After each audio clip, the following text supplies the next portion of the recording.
min kanzil jannah. Simpanan surga ada 4 macam.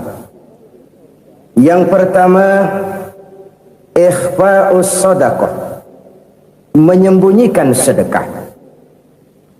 Saudara-saudara kaum muslimin, sebagaimana yang kita maklum bahwa Allah Subhanahu wa taala melebihkan sebagian rezeki dari kita terhadap yang lain.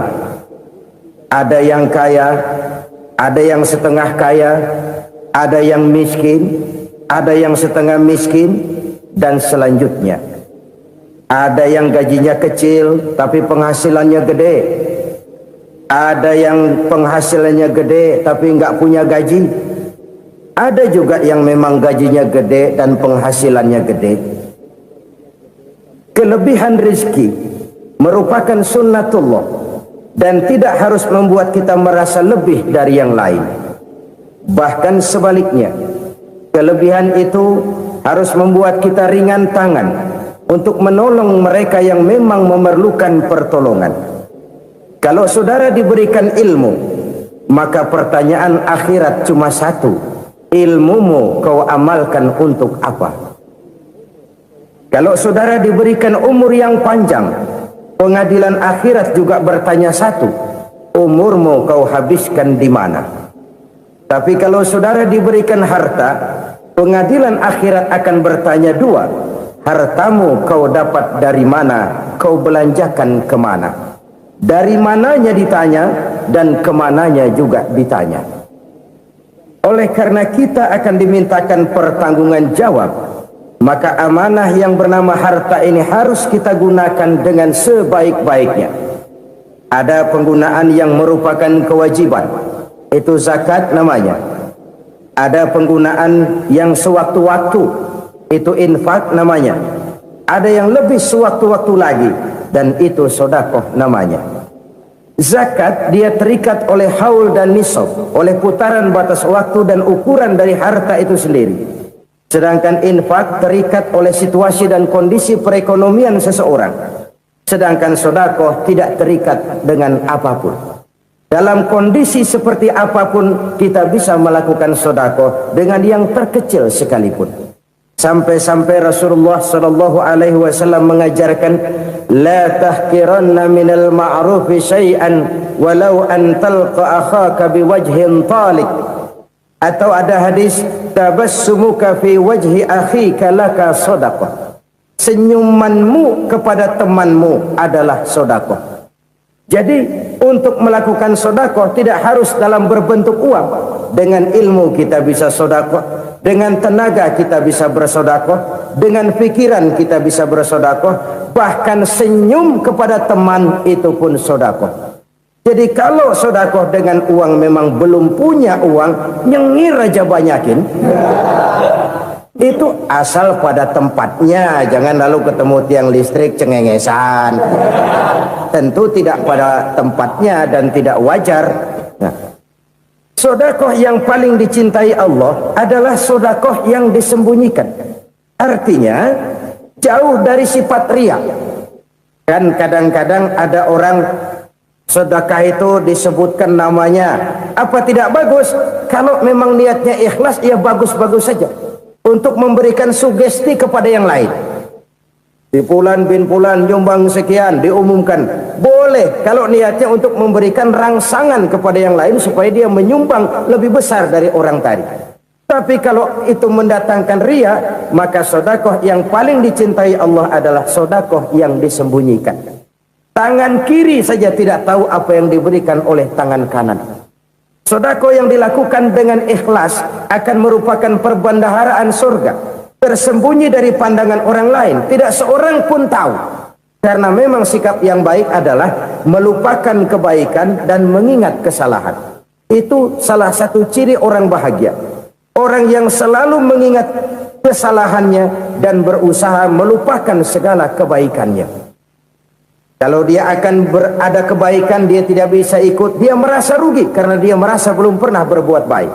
Tapi kalau akan melakukan kesalahan baru, dia ingat kesalahan yang sudah-sudah, sehingga terhalang baginya untuk melakukan satu kesalahan baru.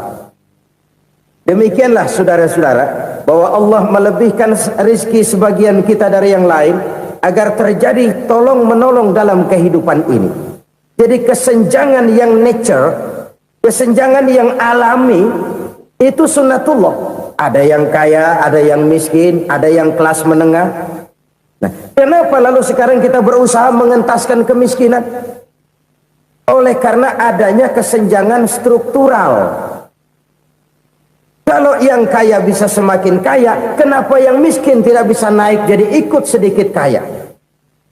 Sebab pada dasarnya Islam adalah agama yang sejak turunnya sudah berupaya memerangi kemiskinan. Bahkan dikatakan kemiskinan itu mendekatkan kepada kekufuran. Orang kalau miskin udah dekat banget sama kafir. Gampang menjadi kafir.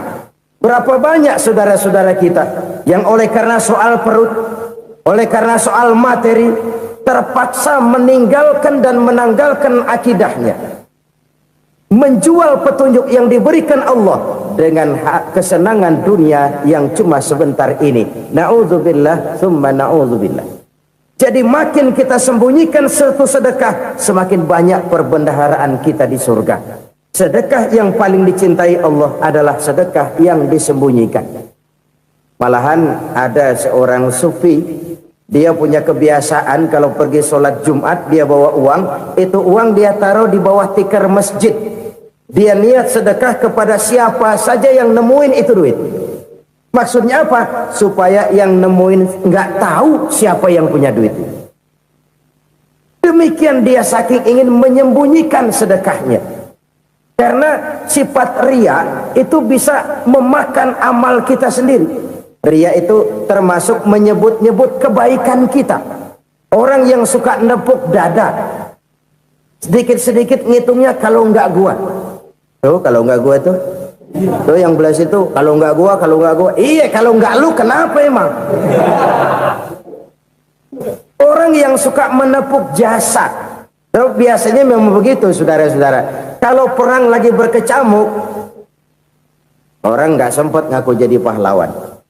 Tapi begitu perang selesai, yang kagak kenal bedil ngaku pahlawan, mas. Itu sesuatu yang biasa. Oleh karenanya, orang-orang yang ikhlas dalam bersodako, disembunyikannya sodako itu, Allah cinta betul.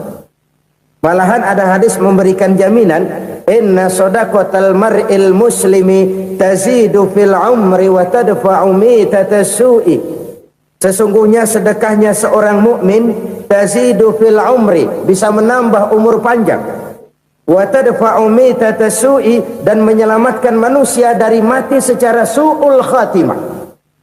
Jadi siapa yang kepengen panjang umur, banyaklah sedekah. Yang bosan hidup, pelit terus. Sedekah menambah panjang umur dan menyelamatkan manusia dari mati secara su'ul khatimah. Pak, katanya umur itu nggak bisa ditambah, nggak bisa dikurangin. Kapan? Kalau ajal sudah datang. Wa idza jaa ajaluhum la yastakhiruna sa'atan wa la yastakdimun. Kalau ajal datang tidak bisa dimajukan, tidak bisa dimundurkan. Itu kalau ajal sudah datang. Tidak bisa lagi umur ditambah dikurangi, sudah datang. Tapi kalau belum datang, itu kan haknya Allah. Mau ditambah, mau dikurangi, hak prerogatif Allah. Sebagai pencipta manusia, Allah maha kuasa dan maha mampu.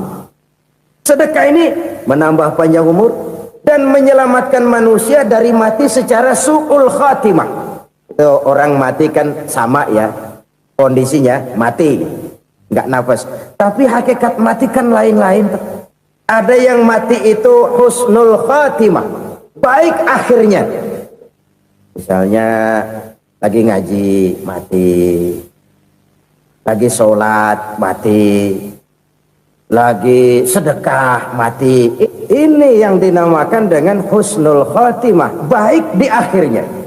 Sebaliknya ada yang su'ul khatimah, jelek di akhirnya. Ini yang jadi catatan akhir. Lagi nyekek botol, mampus. Lagi banting kartu, modar. su'ul khatimah, jelek pada akhirnya. Sedekah menyelamatkan manusia dari mati secara su'ul khatimah. Dan kita semua kepengen mendapat husnul khatimah, jauh dari su'ul khatimah. Oleh sebab itu yang bisa menyelamatkan kita dari penyakit itu antara lain adalah sedekah yang disembunyikan, yang dikerjakan dengan ikhlas karena Allah, tidak karena kepengen dipuji orang, tidak karena ingin dikatakan orang pemurah. Sebab orang dermawan itu orang yang memberi tanpa harus diminta. Kalau masih harus diminta, ya belum dermawan namanya, masih harus diminta. Kalau nggak diminta ya tulus, lolos, polos. Saudara-saudara kaum muslimin rahimakumullah, harta adalah amanat dan akan kita pertanggungjawabkan. Allah melebihkan rizki sebagian kita dari yang lain agar kita saling tolong menolong, bantu membantu. Nabi janjikan siapa yang meringankan beban saudaranya muslim di dunia, Allah akan meringankan bebannya di akhirat nanti. Sebuah jaminan dari baginda Nabi. Si orang yang kita bantu barangkali tidak bisa membalas, Allah yang akan membalas lewat jalan lain yang tidak pernah kita sangka-sangka. Ada orang tanya, Pak, ini ada orang nyumbang masjid sambil marah-marah, bagaimana? Saya bilang sumbangannya aja ambil, marahnya jangan. Marahnya jangan diambil, itu urusan dia. Saudara-saudara kaum muslimin rahimakumullah, umat Islam ini kan umat yang punya potensi besar. Kadang kita merenung, kenapa kadang-kadang pembangunan masjid kok lambat sekali? Kalau hotel hari ini peletakan pertama, bulan depan peresmian. Supermarket hari ini peletakan batu pertama, minggu depan peresmian. Tapi kalau sudah yang namanya masjid, kadang-kadang peletakan batu pertama sekaligus jadi batu terakhir. 3 tahun, 4 tahun, campur nebar jalak di jalanan, duit dijaring kayak ikan sepat. Apa tidak ada orang Islam yang kaya? Banyak. Apa tidak ada pengusaha muslim yang jadi konglomerat? Ada. Lalu yang belum banyak itu yang komit terhadap nilai-nilai agamanya. Akhirnya kita jatuh jadi umat yang lemah. Belum ada pengusaha konglomerat muslim buka pabrik supermi cap beduk misalnya umpamanya atau pabrik kecap cap sorban supaya identitas keislamannya sedikit kelihatan. Kita jatuh jadi umat yang lemah karena potensi tidak terinventarisir dengan baik. Kita ini ibarat kompor yang cuma matengin nasi orang lain.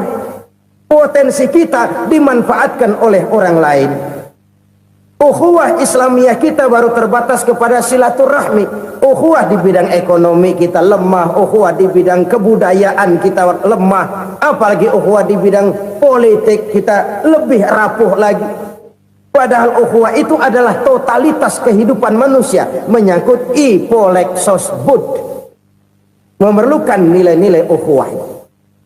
Jadi oleh karena itu mari kita menyadari di dalam harta kita, walaupun kita yang cari, pergi pagi, pulang sore, peras keringat, banting tulang, di sana ada harta anak yatim, di sana ada hak masjid, di sana ada hak pesantren, di sana ada hak jihad.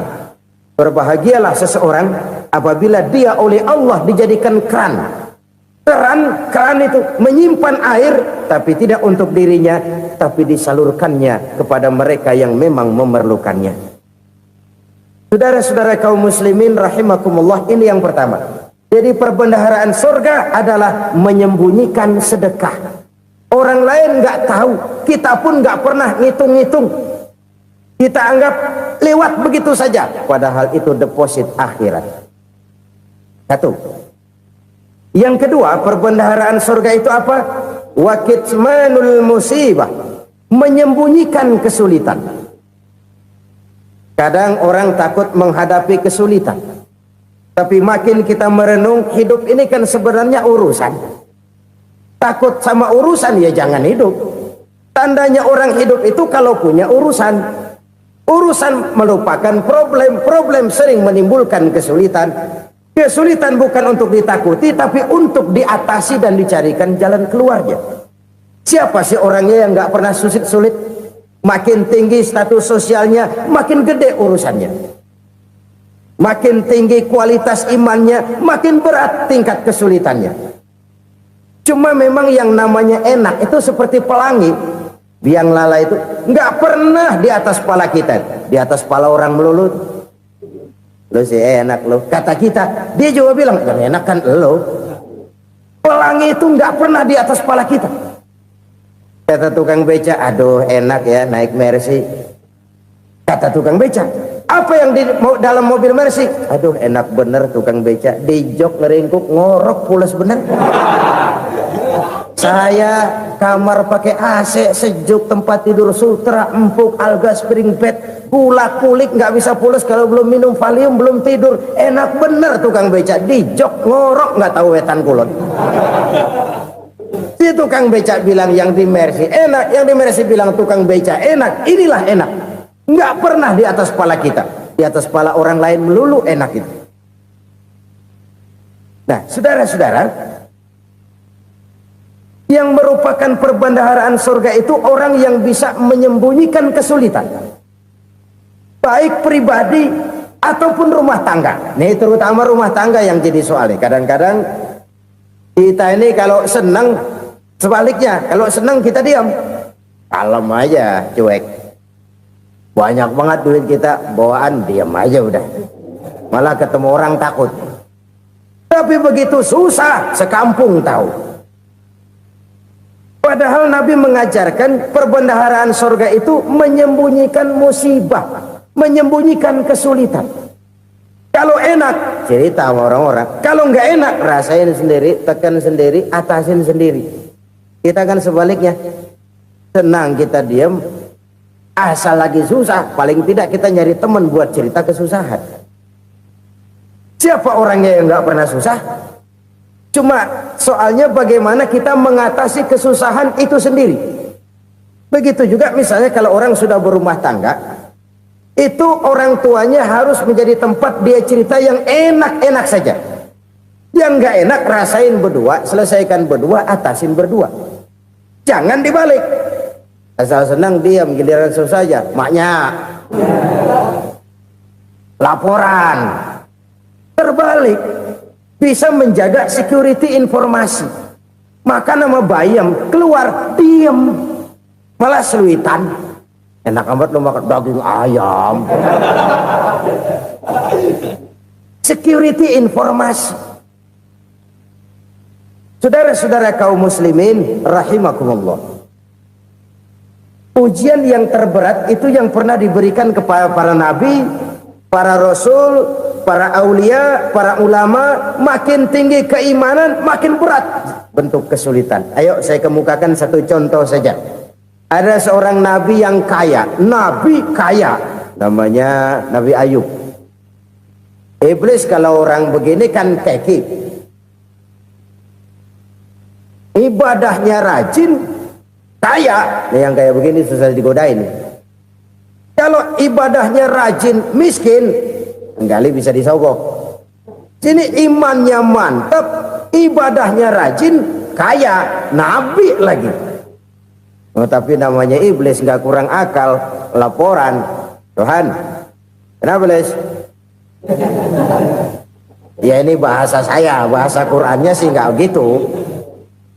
Itu hambamu yang namanya Ayub, dia rajin ibadah cuma karena dikasih kaya aja. Coba kasih miskin dia, berhenti dia sembahyang. Ah kamu bisa aja. Saya tahu Ayub itu hambaku yang ikhlas. Saya buktiin Tuhan, silahkan. Dibuktiinlah. Iblis turun ke alamin. Yang mula-mula dia lakukan, dia rusak sawah ladang Nabi Ayub. Dia binasakan binatang ternak Nabi Ayub.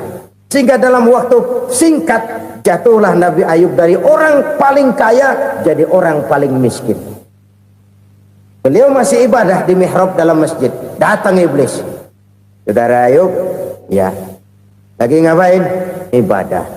Nyembah Allah, nyembah Allah. Oh, percuma.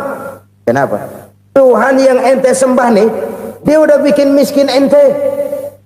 Sawah ladang ente hancur lebur, binatang ternak binasa. Sekarang ente jadi orang paling miskin.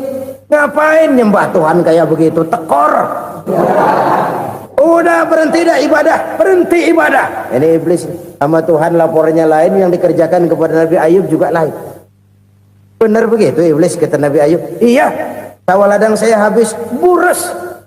Binatang ternak saya binasa, binasa. Saya miskin, bangpak. Apa jawab Nabi Ayub?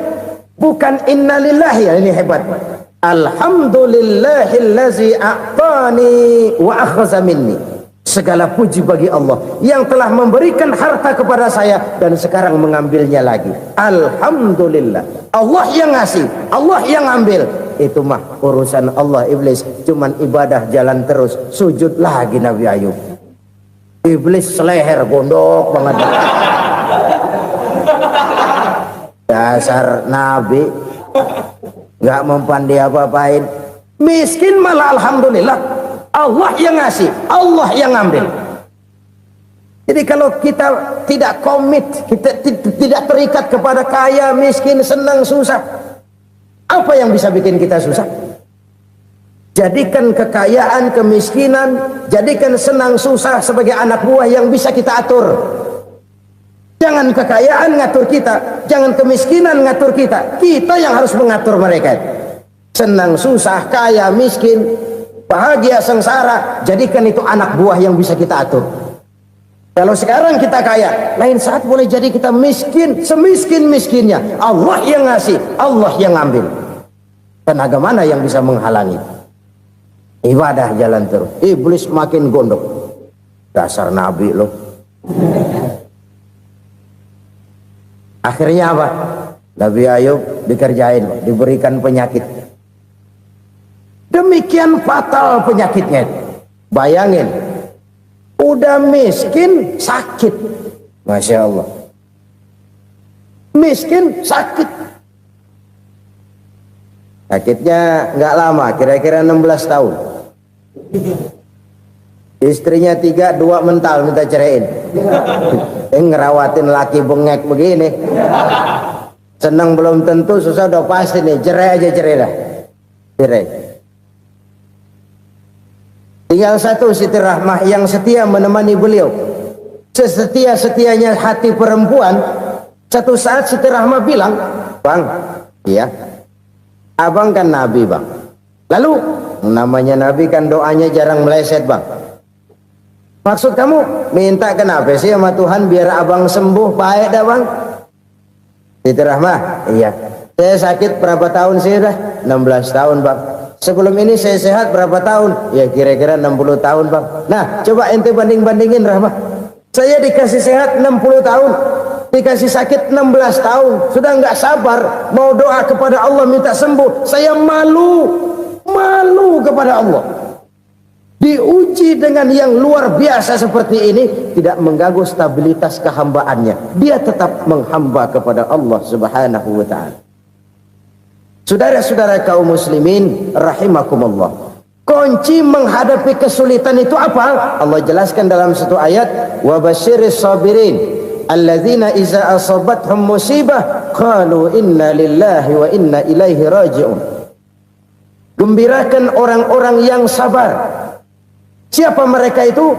Yang apabila mendapat musibah mereka kembali kepada keyakinan dasar. Segalanya dari Allah dan segalanya akan kembali kepada Allah. Ini konsepsi dasar dari sikap muslim dalam menghadapi berbagai kesulitan. Segalanya dari Allah, segalanya akan kembali kepada Allah. Kalau ini sudah kondisi dasarnya, maka kita akan lapang menghadapi kenyataan bagaimanapun pahitnya. Apakah itu namanya miskin, apakah itu namanya sakit, bahkan maut sekalipun.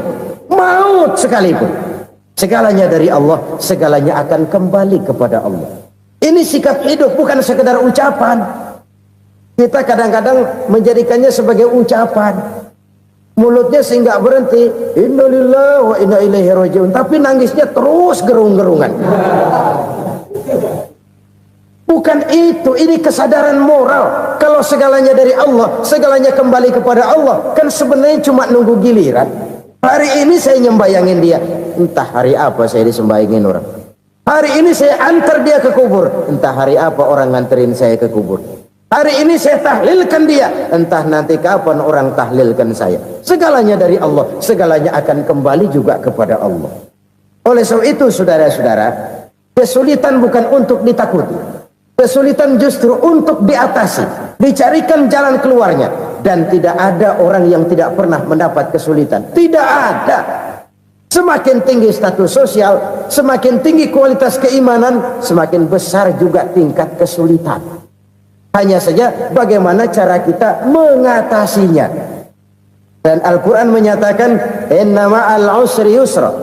Di balik kesulitan itu pasti ada kemudahan. Roda itu berputar. Karena itu Rasulullah sallallahu alaihi wasallam mengingatkan kepada kita, ta'arraf ilallahi firraha ya'rifka fisyiddah. Ingatlah kepada Allah di waktu kamu senang, supaya Allah ingat kepada kamu di waktu kamu susah. Kalau waktu senang kita ingat kepada Allah, kita susah, Allah tidak akan meninggalkan kita. Tapi kalau waktu senang kita jauh dari Allah, sujud tidak sempat, dengan masjid jauh, ketika senang kita lupakan Allah. Nanti begitu kita susah, Allah lupakan kita. Dan itu menyakitkan. Oleh karena itu orang-orang tua kita dulu bilang, kalau lagi sehat ingat-ingat lu bakal sakit nanti. Kalau lagi kaya ingat-ingat satu saat kita bakal jatuh miskin.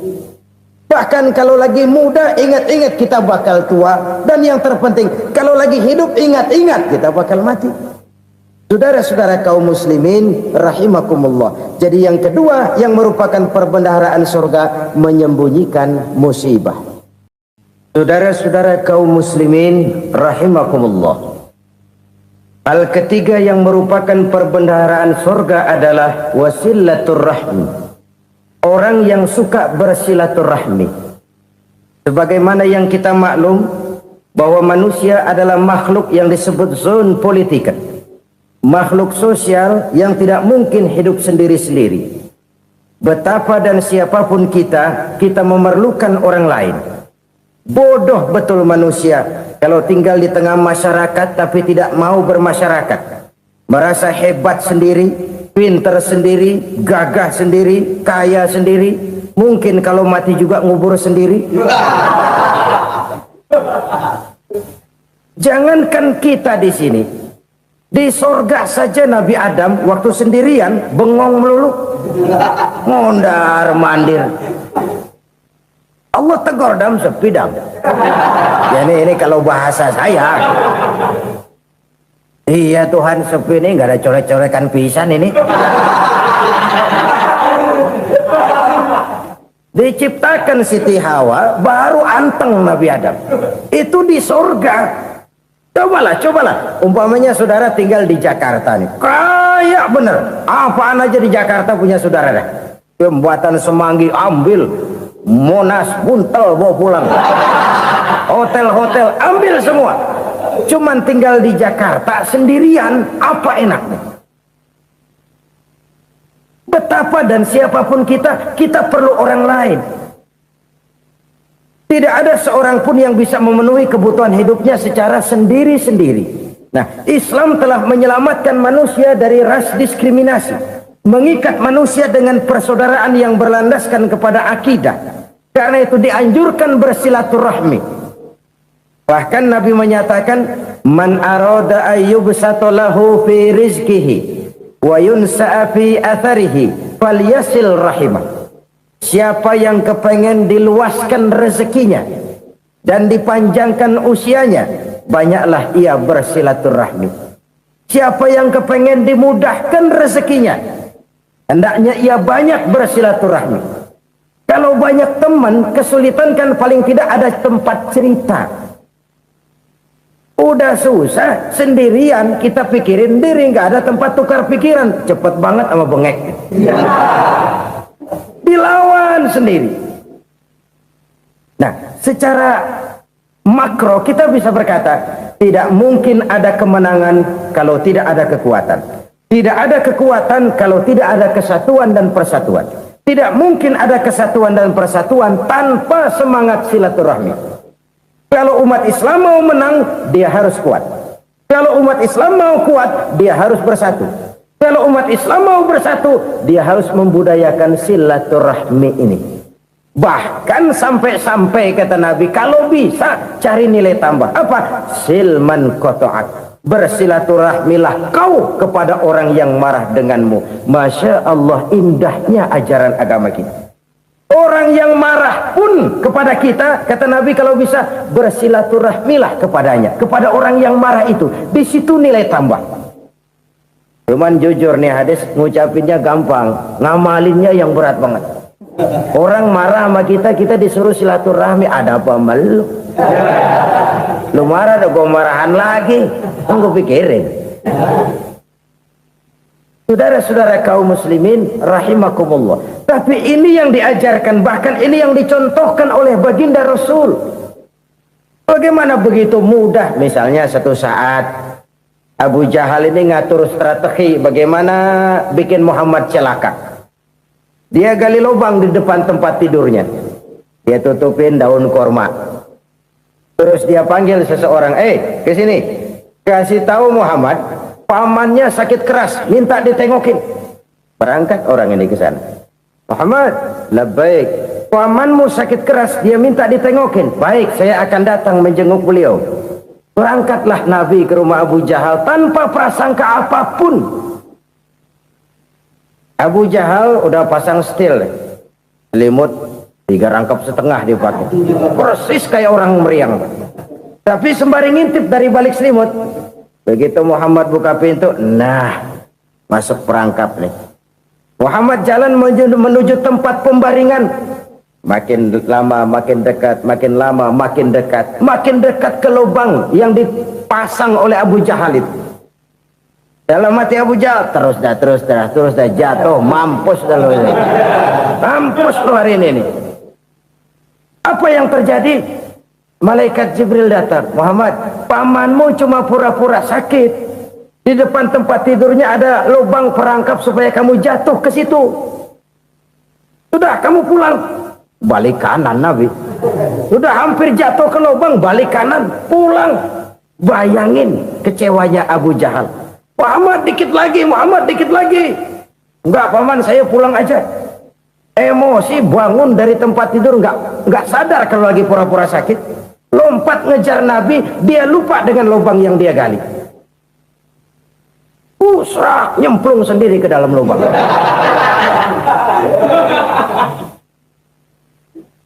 Nabi terus berlalu. Ini terjadi keanehan. Jatuh ke lubang yang dia gali itu sebenarnya nggak terlalu dalam ya, antara 3-4 meteran lah. Tolong, saya jatuh ke lubang ini. Datanglah pelayan-pelayannya itu. Angkat saya dari sini. Yang ngulurin tambang. Satu gulung, belum juga nyampe itu tambang. Kurang, beli lagi ke warung. Sambung, ulur lagi, nggak juga bisa sampai. Wah, ini kerjaan Muhammad ini. Tolong, siapa salah seorang kamu ke rumah Muhammad, kasih tahu encangnya kecebur. Minta ditolongin. Sampaikan kepada Rasul. Kenapa? Pamanmu jatuh ke lubang, Muhammad minta tolong diangkatin. Tambang udah nyambung-nyambung nggak nyampe juga. Ya, nanti saya datang, saya tolong. Coba. Nyata-nyata orang berniat jahat mau mencelakakan dia. Datang dia menolong. Ini yang disebut air tuba dibalas air susu ya ini. Bukan sebaliknya. Air tuba dibalas air susu. Paman, kecebur ya? Iya Muhammad, tolong ini. Pegang tangan saya. Nabi ulurkan tangannya. Nyampe. Dipegang oleh Abu Jahal. Diangkat ke atas. Sampai atas. Apa kata Abu Jahal? Sihirmu memang hebat Muhammad. Udah ditolongin dikata sihir. Yang enak kita kemplang kan itu orang begitu. Urusan apa? Tapi inilah akhlak. Kalau bisa kamu bersilaturahmilah dengan orang yang marah kepadamu sekalipun. Orang marah kita tetap baik. So, kalau kita berbuat baik sama orang yang memang baik, rasanya sih biasa-biasa aja. Orang baik kita baik lagi, ya draw aja, belum ada nilai tambah di situ. Baru ada nilai tambah kalau kita bisa berbuat baik kepada orang yang nyakitin kita. Itu namanya kita setingkat di atas dia. Dia sakitin kita, kita berbuat baik sama dia. Dia pelit sama kita, kita baik sama dia. Dia marahin kita, kita deketin dia. Di situ kita punya nilai tambah. Jadi siapa yang ingin diluaskan rezekinya, kata Nabi, dan dipanjangkan umurnya, hendaklah ia banyak-banyak bersilaturahmi. Sederhana sebenarnya silaturahmi, tapi silaturahmi membangkitkan semangat kesatuan dan persatuan. Kesatuan dan persatuan melahirkan kekuatan. Dalam matematika, 1 ditambah 1 pasti 2. Tapi di tengah masyarakat, 1 orang takut ditambah 1 orang takut, hasilnya jadi 2 orang setengah berani. Kenapa setengah berani? Karena udah berdua. Tadi pan takut sendirian. Kalau dia kumpul turu-turu takut lah jadi berani. Kita yang lemah, kita yang tidak berdaya, kita yang miskin, kalau mau kompak bersatu, apa yang nggak bisa kita kerjain? Apalagi tinggal di kota besar, pilihan cuma 2. Bertahan atau minggir. Bertahan atau minggir. Untuk bisa bertahan harus mampu bersaing. Untuk mampu bersaing harus punya keahlian. Keahlian harus ditunjang dengan pendidikan, ditambah oleh kekompakan sebagai umat. Udah miskin mencar mulu, orang injak kita. Orang nggak pandang urusan apa malu. Oleh karena itu, silaturahmi pada hakikatnya merupakan ruh dari ukhuwah yang diajarkan oleh agama kita. Bagaimana Islam menyelamatkan masyarakat manusia dari ras diskriminasi, mengikat manusia, dan tidak ada persaudaraan yang lebih indah selain persaudaraan yang diikat dengan nilai-nilai akidah. Sepanjang orang di jalan Allah, itulah saudara kita.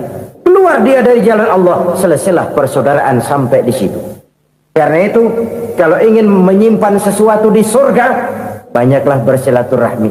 Datang ke rumah ini, datang ke rumah itu, dan lain sebagainya. Itu simpanan kita di akhirat nanti. Ini yang ketiga. Saudara-saudara, yang keempat, perbendaharaan surga itu apa?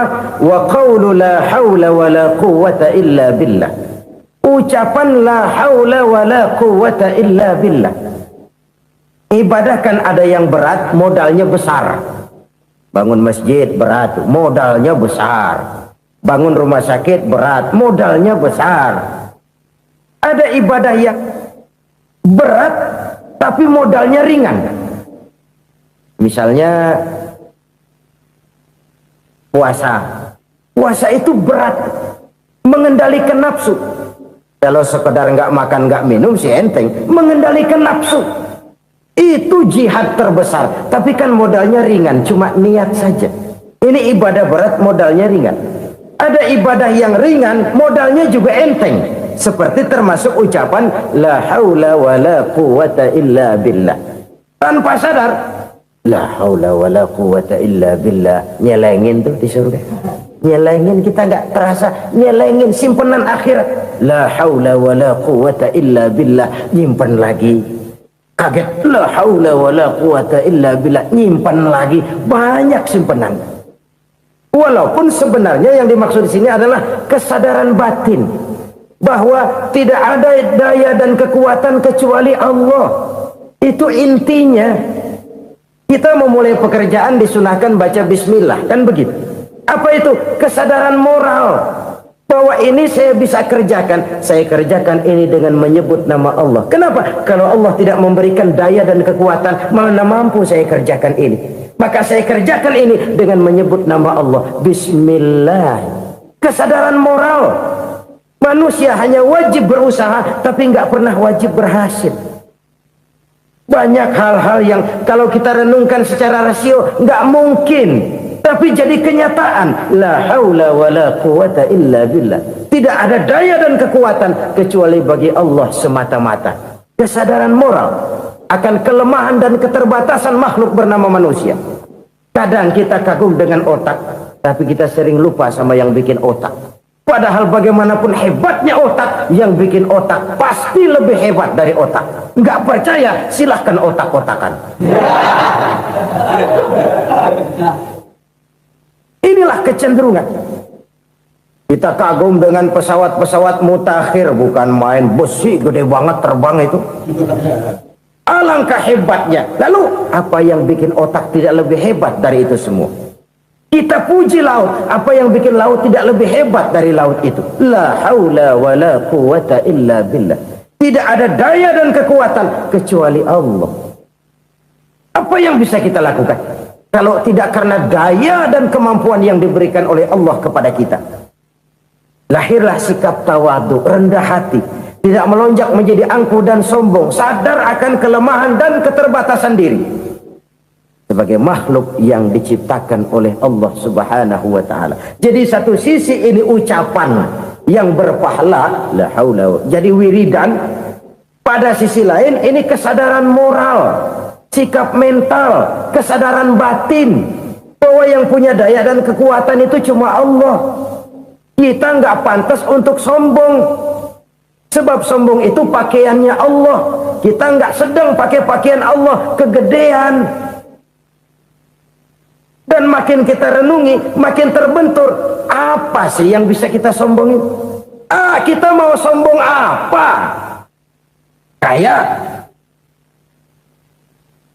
pintar, itu kan semua relatif. Di atas langit masih ada langit lagi. Jadi oleh karenanya, marilah kita menyadari, manusia hanya wajib berusaha, tapi tidak pernah wajib berhasil. Yang berusaha saja tidak wajib berhasil, apalagi yang tidak berusaha. Islam bukan agama orang pemalas yang selesai sholat lalu endelohom, nggelenggem ayem-ayem. Tapi Islam bukan agama orang sombong yang setelah berusaha lalu tidak memerlukan Allah. Kita bisa saja bikin proyeksi, tahun sekian kita bakal panen besar menurut perhitungan otak. Tapi ada kejadian lain. Apa? Tikus ngambek. Habis itu dimakanin tikus, panen gagal. Proyeksi rasional gagal oleh tikus-tikus yang ngambek itu. Bisa saja terjadi. Tahun depan kita panen besar, urung. Kenapa? Musim panas panjang. Dan sekarang ini koran-koran bikin berita musim mengalami penyelewengan. Bukan cuma manusia yang nyeleweng sekarang. Musim pakai nyeleweng. Mestinya kan musim hujan udah selesai, masih hujan-hujan juga. Musim. Nah sekarang kita boleh bikin proyeksi, kita bakal panen besar. Tahu-tahu musim panas panjang, sawah retak, air kering. Cari teknokrat yang paling botak, suruh pendekin tuh musim panas. La haula wa la quwata illa billah. Inilah kesadaran moral. Saudara, saya teringat satu saat ada seorang konglomerat. Umurnya ya kira-kira 70-an. Satu saat dia ditanya oleh wartawan, "Pak, umur Bapak berapa sih?" "Ya, paling 10 tahun." 10 tahun? 10 tahun? Anak Bapak berapa orang? Satu saja? Satu. Harta Bapak berapa? Ya, paling-paling bangsa 7 juta kali. 7 juta? Iya. Pak, kenapa Bapak bohongi saya? Bapak punya buku biografi. Koran-koran, majalah-majalah banyak memuat cerita riwayat hidup Bapak. Saya tahu umur Bapak 70. Kenapa bilang cuma 7 tahun? Saya tahu anak Bapak 8. Kenapa cuma bilang 1? Saya tahu harta Bapak miliaran, mungkin triliunan. Pabrik di mana-mana, bank di mana-mana. Kenapa bilang uang Bapak cuma 7 juta? Nah, kata si konglomerat tadi, "Kamu benar, Nak, kamu benar. Umur saya kalau jumlahnya memang 70, Nak.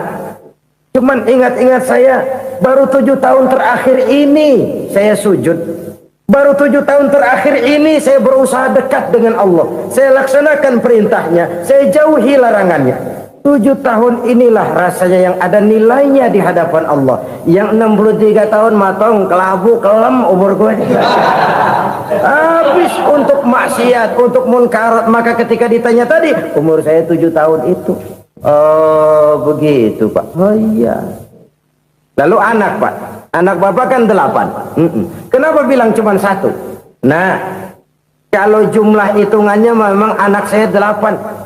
Tapi dari 8 orang ini rasanya cuma 1 nih yang bakal jadi buah hati, belahan jantung, pelanjut cerita, penerus sejarah, bakal jadi anak soleh yang akan mendoakan saya. Cuman satu, rasanya anak saya ini yang bakal jadi buah hati saya, besar-besaran saya, yang akan mendoakan di kubur saya, yang akan mendoakan di akhirat saya. Yang 7 orang mana, Masya Allah, yang atu tenggeng, yang atu nyekek botol ngolo, yang atu nggak karu-karuan. Makanya saya bilang, satu anak saya yang akan bisa mendoakan saya. Oh begitu Pak. Iya. Nah, harta Pak, harta Bapak kan triliunan, pabrik Bapak di mana-mana, uang Bapak hampir di tiap bank-bank besar. Kenapa bilang cuma 7 juta? Betul kau nak. Harta saya kalau jumlahnya memang miliaran, triliunan mungkin, tapi yang saya ingat baru 7 juta tuh yang saya belanjakan di jalan Allah. Saya nyumbang masjid, saya santuni yatim piatu, saya bantu pembangunan pesantren, saya bantu pembangunan rumah sakit Islam. Itu yang akan saya bawa pulang ke akhirat, yang 7 juta itu. Yang triliunan itu nanti akan diperebutkan oleh anak-anak saya sebagai waris saya. Jadi harta saya 7 juta itu yang bakal nemenin saya di akhirat, yang akan saya bawa pulang jadi teman saya. Saudara-saudara kaum muslimin, jangan-jangan orang tua itu adalah kita-kita ini. Jangan-jangan kita-kita ini adalah orang tua itu. Jangan-jangan itu potret dari diri kita masing-masing. Dari sekian umur yang diberikan Allah, berapa tahun yang ada nilainya di hadapan Allah. Dari sekian anak-anak yang merupakan amanah, berapa yang akan mendoakan kita sebagai orang tuanya menjadi anak soleh. Dari sekian banyak harta yang diberikan Allah, berapa yang akan kita bawa pulang menghadapnya nanti, yang kita belanjakan di jalan Allah. Ini sebuah potret kehidupan. Karena itu kita kembali kepada la haula wa la quwwata illa billah. Kita wajib berusaha, kita wajib berikhtiar. Selebihnya, segala daya dan kekuatan hanya milik Allah saja semata-mata. Satu kesadaran batin dari setiap pribadi muslim. Setelah ia berusaha dan berikhtiar, ia menyerahkannya kepada Allah Subhanahu wa ta'ala. Jadi satu sisi ini merupakan wiridan ucapan yang mengandung pahala, pada sisi lain ini merupakan sikap batin dari seorang muslim di dalam ia menghadapi realitas kehidupan ini.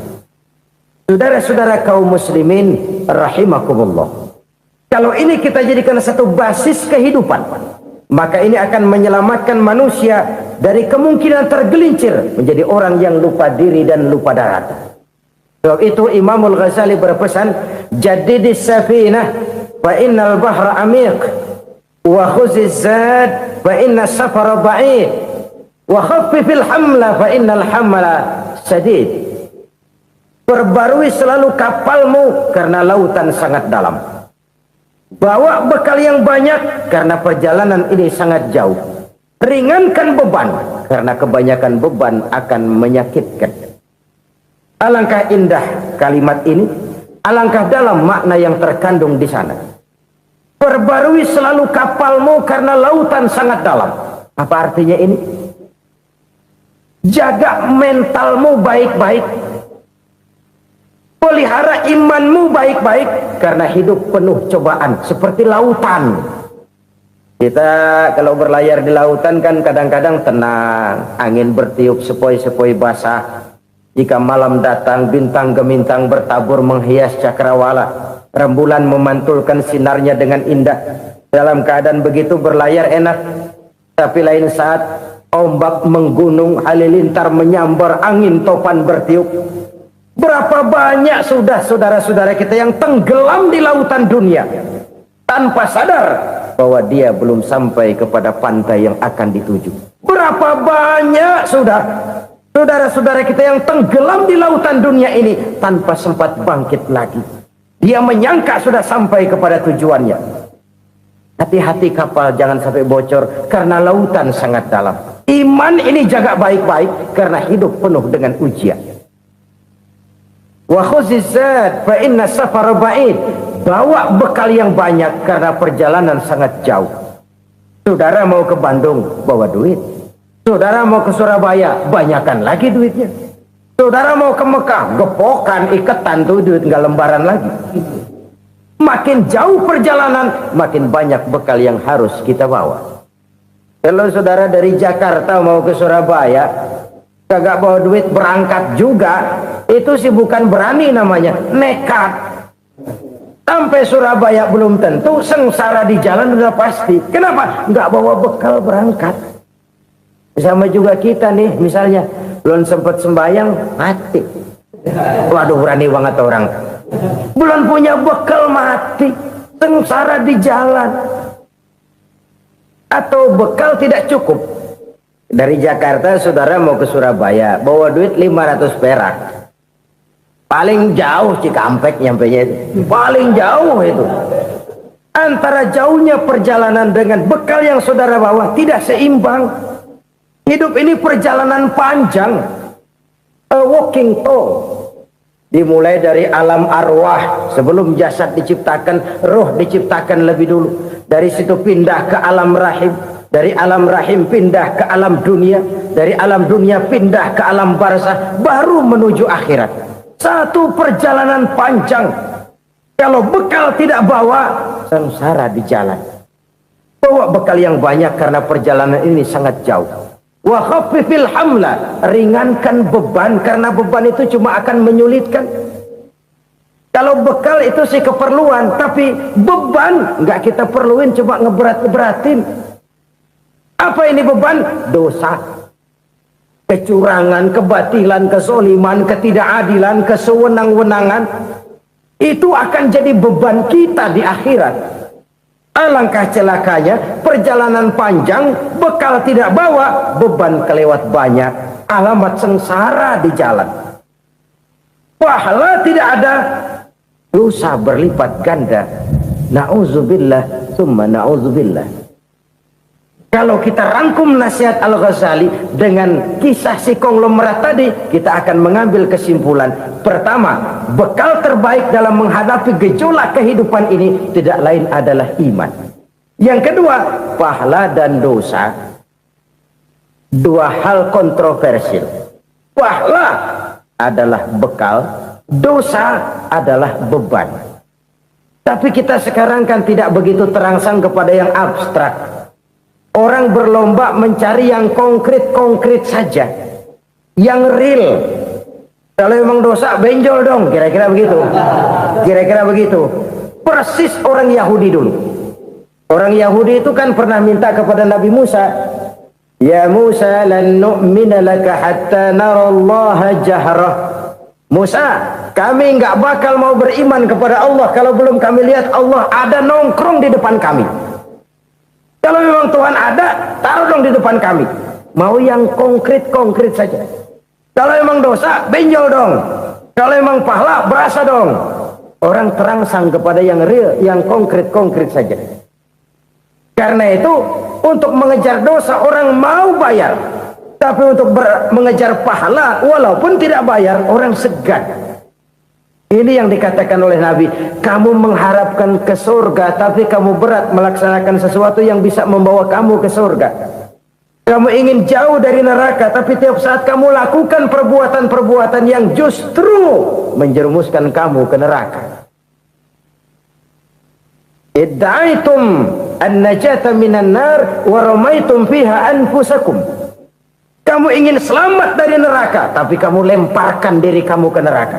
Kamu ingin masuk surga, tapi berat sekali kamu melakukan perbuatan-perbuatan yang bisa menyampaikan kamu di surga. Saudara-saudara kaum muslimin rahimakumullah. Jadi hal keempat yang merupakan perbendaharaan surga adalah la haula wa la quwwata illa billah. Satu sisi ini merupakan ucapan yang memperberat timbangan akhirat. Pada sisi lain ini merupakan sikap hidup seorang muslim. Kesadaran batin yang sangat dalam bahwa tidak ada daya dan kekuatan kecuali Allah. Dan itu kita simbolkan pada saat memulai pekerjaan dengan Bismillah, dengan menyebut nama Allah. Satu kesadaran moral, saya hanya bisa melakukan ini karena diberikan daya dan kekuatan oleh Allah. Lahirlah sikap tawadu, rendah hati, tidak melonjak menjadi angkuh dan sombong. Saudara-saudara, sampai sini dulu jumpa kita kali ini. Semoga 4 perbendaharaan surga ini dapat kita lakukan, yang kelak akan merupakan bekal kita di kemudian hari nanti. Amin ya rabbal alamin. Bapak-bapak, ibu-ibu, saudara-saudara kaum muslimin rahimakumullah. Di dalam kehidupan kita sebagai seorang muslim, minimal 5 kali dalam sehari semalam kita mendengar seruan untuk mendirikan solat yang disebut azan. Ada kalimat menarik di dalam kalimat azan itu, yakni seruan hayya 'alal falah, marilah menuju kepada keberuntungan, marilah meraih kemenangan. Seruan ini adalah kecenderungan dari setiap manusia, apapun warna kulitnya. Artinya, setiap orang dalam hidup selalu ingin meraih dan mencari kemenangan.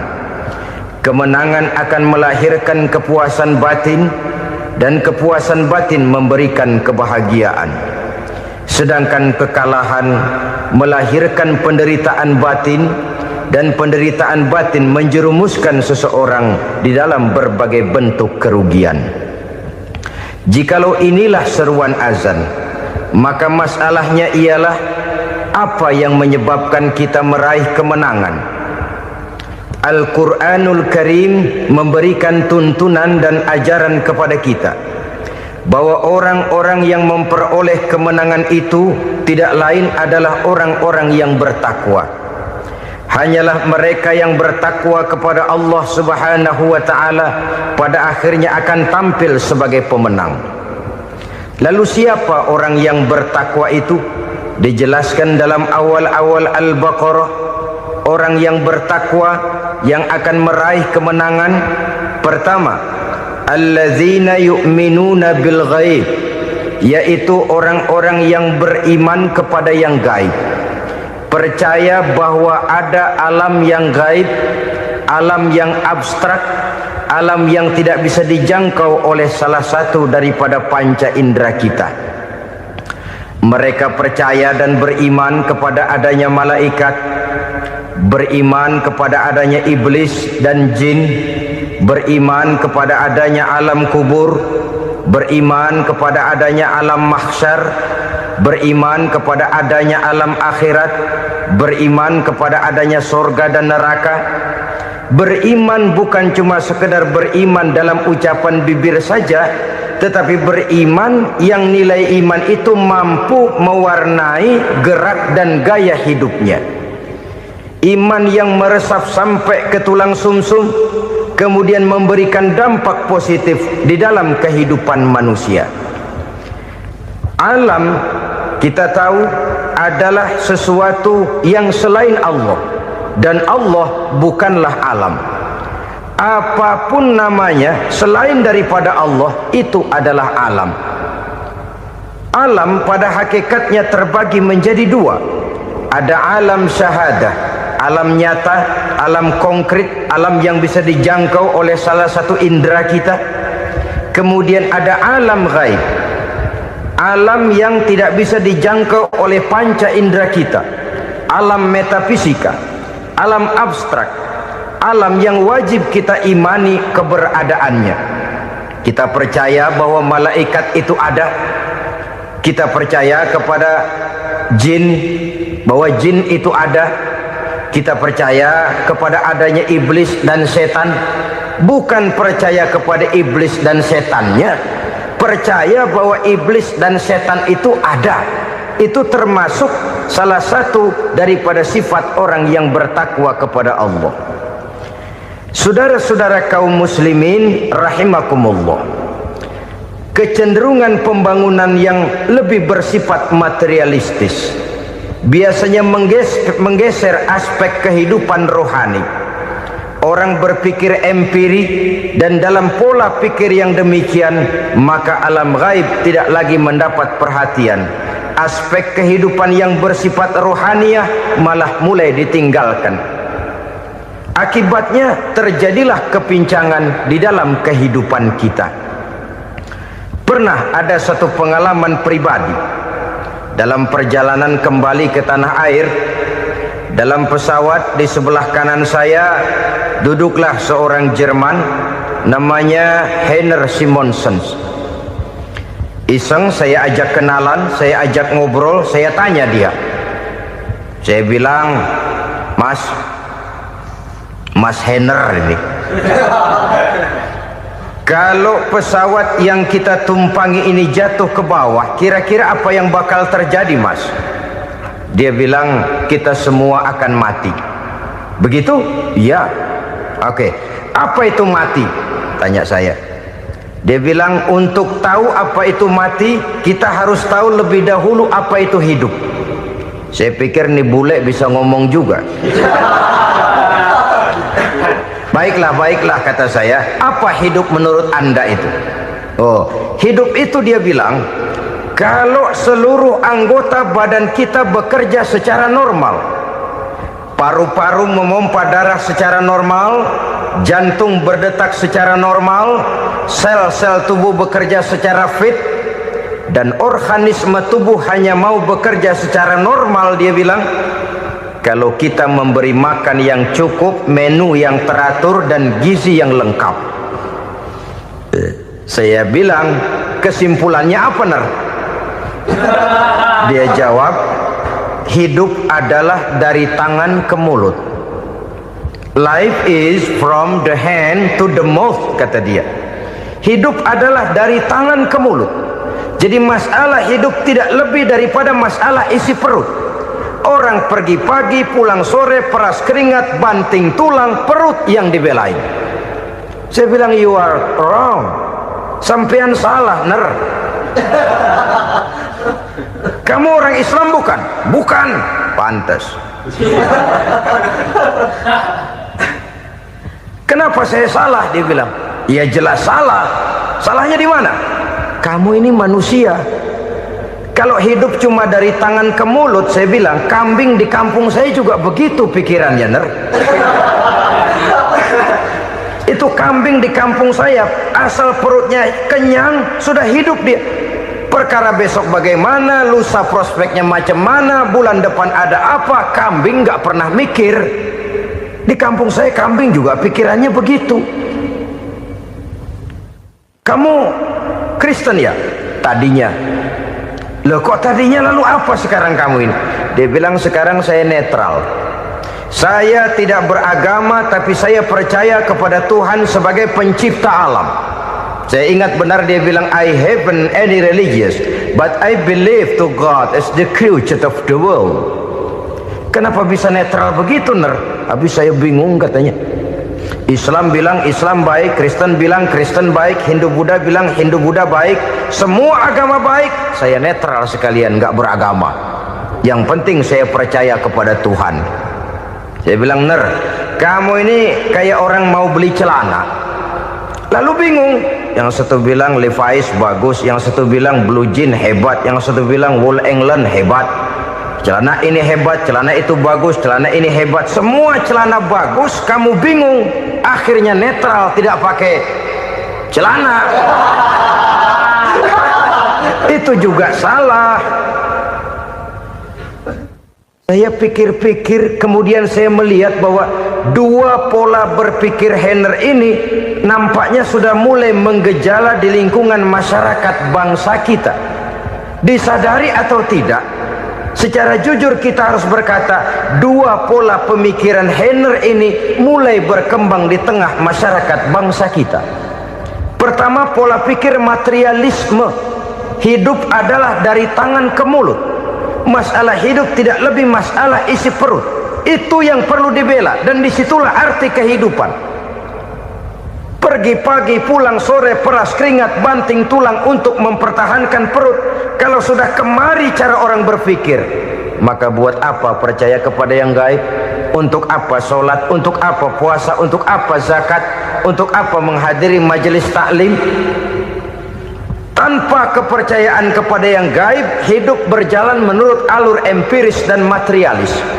Kalau sudah ke sana cara orang berpikir, biasanya orang lalu cenderung menghalalkan segala cara. Hanyalah orang yang percaya bahwa akhirat ada, hanyalah orang yang percaya bahwa alam kubur itu ada, hanyalah orang yang percaya bahwa malaikat itu ada, hidupnya akan lebih terarah dan terkendali. Karena kepercayaan kepada yang gaib, yang merupakan fase daripada kehidupan setelah hidup yang sekarang ini, mewarnai gerak pribadi seseorang di dalam dia melakukan kegiatan hidupnya. Pola berpikir materialisme, disadari atau tidak, mulai menggejala di lingkungan masyarakat bangsa kita. Hidup tidak lebih dari urusan tangan ke mulut, mulut ke tangan, tangan ke mulut. Asal perut sudah kenyang, hiduplah sudah. Perkara bagaimana prospek hari yang akan datang, bagaimana akhirat, tidak jadi persoalan. Ini yang oleh Nabi diperingatkan, ad-dunya sijnul mu'min wa jannatul kafir. Dunia adalah penjara bagi orang beriman dan surga bagi orang kafir. Dulu di zaman Belanda hadis ini pernah disalah tafsirkan, disalah artikan, digunakan sebagai senjata untuk mengkebiri dan membuat impoten umat Islam.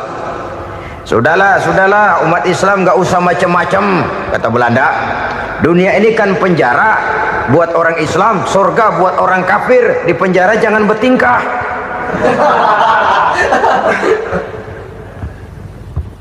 Pengertiannya tidak begitu. Dunia adalah penjara bagi orang mukmin. Artinya dalam kehidupan dunia seorang mukmin tidak bebas memperturutkan hawa nafsunya. Di penjara hawa nafsunya itu. Sebaliknya surga bagi orang-orang kafir. Buat orang kafir surgalah dunia ini. Mereka bebas memperturutkan hawa nafsunya, dilarang tidak terlarang, dicegah pun tidak tercegah. Mereka hidup menurut alur bisikan nafsu mereka sendiri. Kemudian bila ajal datang, maut merenggut nyawa, selesailah surganya sampai di situ. Maka bagi orang-orang yang tidak percaya kepada adanya akhirat, kepada adanya alam gaib, surganya sebatas umurnya. Sekali lagi, surganya sebatas umurnya. Bila umur selesai, ajal pun datang merenggut nyawa, selesailah sudah surganya sampai di situ. Alangkah pendeknya perjalanan orang-orang yang tidak percaya kepada alam gaib ini. Bagi kita mukmin, jikalau kita mampu memenjarakan hawa nafsu, kita bisa bahagia di dunia ini. Dan Islam memang tidak menyuruh kita sengsara di dunia. Raih dunia, kejar dunia, gapai dunia sebagai alat untuk mencapai kebahagiaan di akhirat nanti. Hidup adalah satu perjalanan panjang yang terbentang sejak kita terlahir dari alam rahim sampai kepada alam akhirat nanti. Andai kata kita gagal meraih kebahagiaan di dunia, toh kita masih punya akhirat. Tapi jangan jadi dalil yang melemahkan semangat. Biarin dah kita di dunia kebelangsak, yang penting akhirat. Akhirnya dunia benar-benar kebelangsak. Bagaimana dunia ini bisa kita raih, dan bagaimana meraih dunia untuk menunjang kepentingan akhirat nanti. Yang kedua, dari pikiran Heiner yang saya lihat menggejala di lingkungan masyarakat bangsa kita, timbulnya manusia-manusia netral. Seolah-olah Tuhan yes, agama no. Sama Tuhan percaya, agama ogah. Tuhan ngangguk, giliran agama godeng. Padahal hampir dalam setiap ayat dalam Quran, kata-kata amanu biasanya bergandeng dengan wa amilus sholihat. Iman dan amal soleh. Ini sebagai isyarat Tuhan dan agama jangan pernah dipisah-pisah. Apabila kita bertuhan, maka kita harus beragama. Apabila kita beragama, maka agama itu harus bersumberkan dari Tuhan yang kita imani itu. Tidak mungkin kita pisah, Tuhan yes, agama no. Sama Tuhan percaya tapi agama bikin sendiri. Sembayangnya cukup bengong 2 jam madep mulon.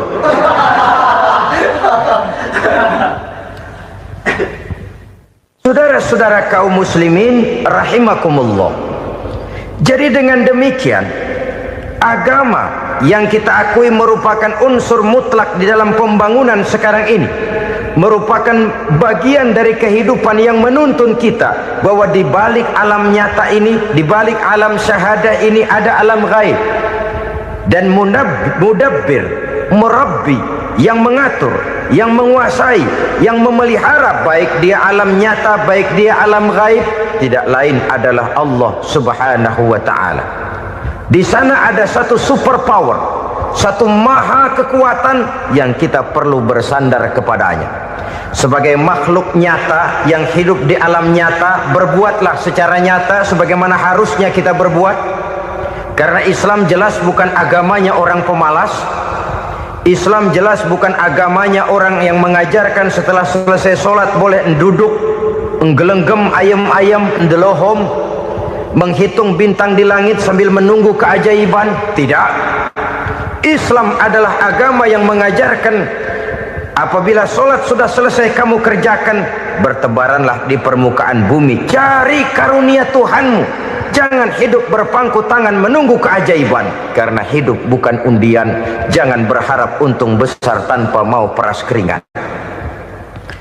Tapi di sebalik itu toh kita juga harus yakin bahwa di sisi usaha nyata yang kita lakukan ada satu super power, satu maha kekuatan gaib yang menentukan berhasil dan tidaknya usaha kita. Kepercayaan kepada hal semacam inilah yang mendorong kita untuk mempunyai sandaran vertikal, agar jikalau usaha ini berhasil, kita tidak lupa diri dan lupa daratan. Jikalau usaha ini gagal, kita tidak putus asa dan buruk sangka, tidak cupik pandangan dan sempit hati, tapi mampu melihat persoalan dengan kacamata putih sambil husnuzon kepada Allah Subhanahu wa ta'ala. Kita percaya malaikat itu ada yang namanya Raqib dan Atid, mengawasi gerak hidup kita sampai kepada gerak hati kita. Ini memberikan sugesti agar kita berhati-hati, tidak sejengkal tanah pun kita bisa berlindung dari pengawasan Raqib dan Atid. Ada Munkar Nakir yang akan menyoal kita di alam kubur. Ada malaikat Malik, penjaga neraka. Ada malaikat Ridwan yang menjaga surga. Kita percaya kepada adanya jin, kita percaya kepada adanya setan, iblis. Percaya kepada adanya, bukan mempercayai si setan, si iblis lalu menjadikannya sebagai teman. Tidak. Percaya bahwa mereka itu ada dan merupakan makhluk Allah yang gaib, yang diciptakan Allah Azza wa Jalla. Kepercayaan kepada alam gaib memberikan motivasi terhadap gerak lahir manusia, sehingga dengan motivasi kepercayaan kepada yang gaib, gerak lahir jadi lebih terarah, jadi lebih terpelihara. Pernah seseorang bertanya, "Pak, apakah adanya akhirat bisa dibuktikan secara ilmiah?" Saya bilang tidak bisa, tidak bisa. Kenapa? Karena yang berangkat nggak pernah pulang kemari lagi. Kalau dia pulang kemari bisa kita tanya bagaimana enak di sono. Cuma secara moral saya katakan, lebih beruntung orang yang percaya kepada akhirat daripada yang tidak. Sekarang saudara percaya akhirat ada, lalu saudara baik-baik di dunia, sholat, puasa, zakat, menolong orang lain, menebarkan kebajikan. Saudara mati, andai kata akhirat tidak ada, toh dalam hidup saudara sudah berbuat baik, paling tidak nama saudara akan dikenang sebagai orang baik. Sebaliknya, saudara percaya, kata saya, bahwa akhirat tidak ada, lalu hidup semau-maunya, tenggelam dalam maksiat dan munkarat, menentang Allah, tidak mau ruku dan sujud, lalu saudara mati, kemudian akhirat ada, ayo mau apa? Bekal tidak punya. Jadi secara moral lebih beruntung orang yang percaya kepada adanya akhirat daripada yang tidak percaya. Dan itu alam gaib yang tidak bisa dibuktikan secara eksat. Jangankan untuk membuktikan seperti itu, dalam kehidupan sehari-hari saja yang kita rasakan tidak selalu berbentuk toh. Angin, bagaimana sih bentuknya angin? Kita tidak tahu. Merah, buktinya kalau dikerok merah. Yang merah itu kulit, yang kulit kita bukan anginnya. Sakit, rasa sakit itu ada, tapi bagaimana bentuk sakit kita nggak pernah tahu. Kalau kita makan cabai pedas, bagaimana bentuk pedas itu tidak ada, tapi rasa ada. Bentuk pedas hijau, cabenya bukan pedasnya. Tidak semua yang kita rasakan bisa kita gambarkan dalam bentuk yang konkret. Oleh karena itu, sekali lagi bahwa kepercayaan kepada alam yang gaib mampu memberikan satu sugesti yang menata kehidupan seseorang lebih lurus, lebih terarah, dan lebih terkendali. Maka wajar kalau kepercayaan kepada yang gaib mengantarkan seseorang untuk meraih kemenangan. Kenapa? Dia percaya kepada yang gaib, bahwa akhirat ada, bahwa alam kubur ada, bahwa pertanggungan jawab itu ada. Maka dia lalu tidak hidup saenae udele dewe, itu loh. Tidak hidup menurut seleranya sendiri, terarah, teratur. Ini cirinya yang pertama. Orang bertakwa yang akan meraih kemenangan, mereka beriman, mereka percaya kepada yang gaib. Bahkan hal-hal konkret saja selalu berangkat dari yang gaib. Saudara-saudara, para remaja, para pemuda sekarang ini tidak pernah tahu toh siapa yang akan jadi teman hidup saudara. Kita bisa saja ngerancang, mentargetkan, tapi toh akhirnya yang namanya jodoh bukan kekuasaan kita. Rezeki di luar kemampuan kita. Begitu juga ajal, maut, jodoh, ajal adalah contoh-contoh konkret bahwa pada akhirnya yang gaib lah yang menentukan. Bertahun-tahun ngelancong, emang jodoh seret, nggak jadi.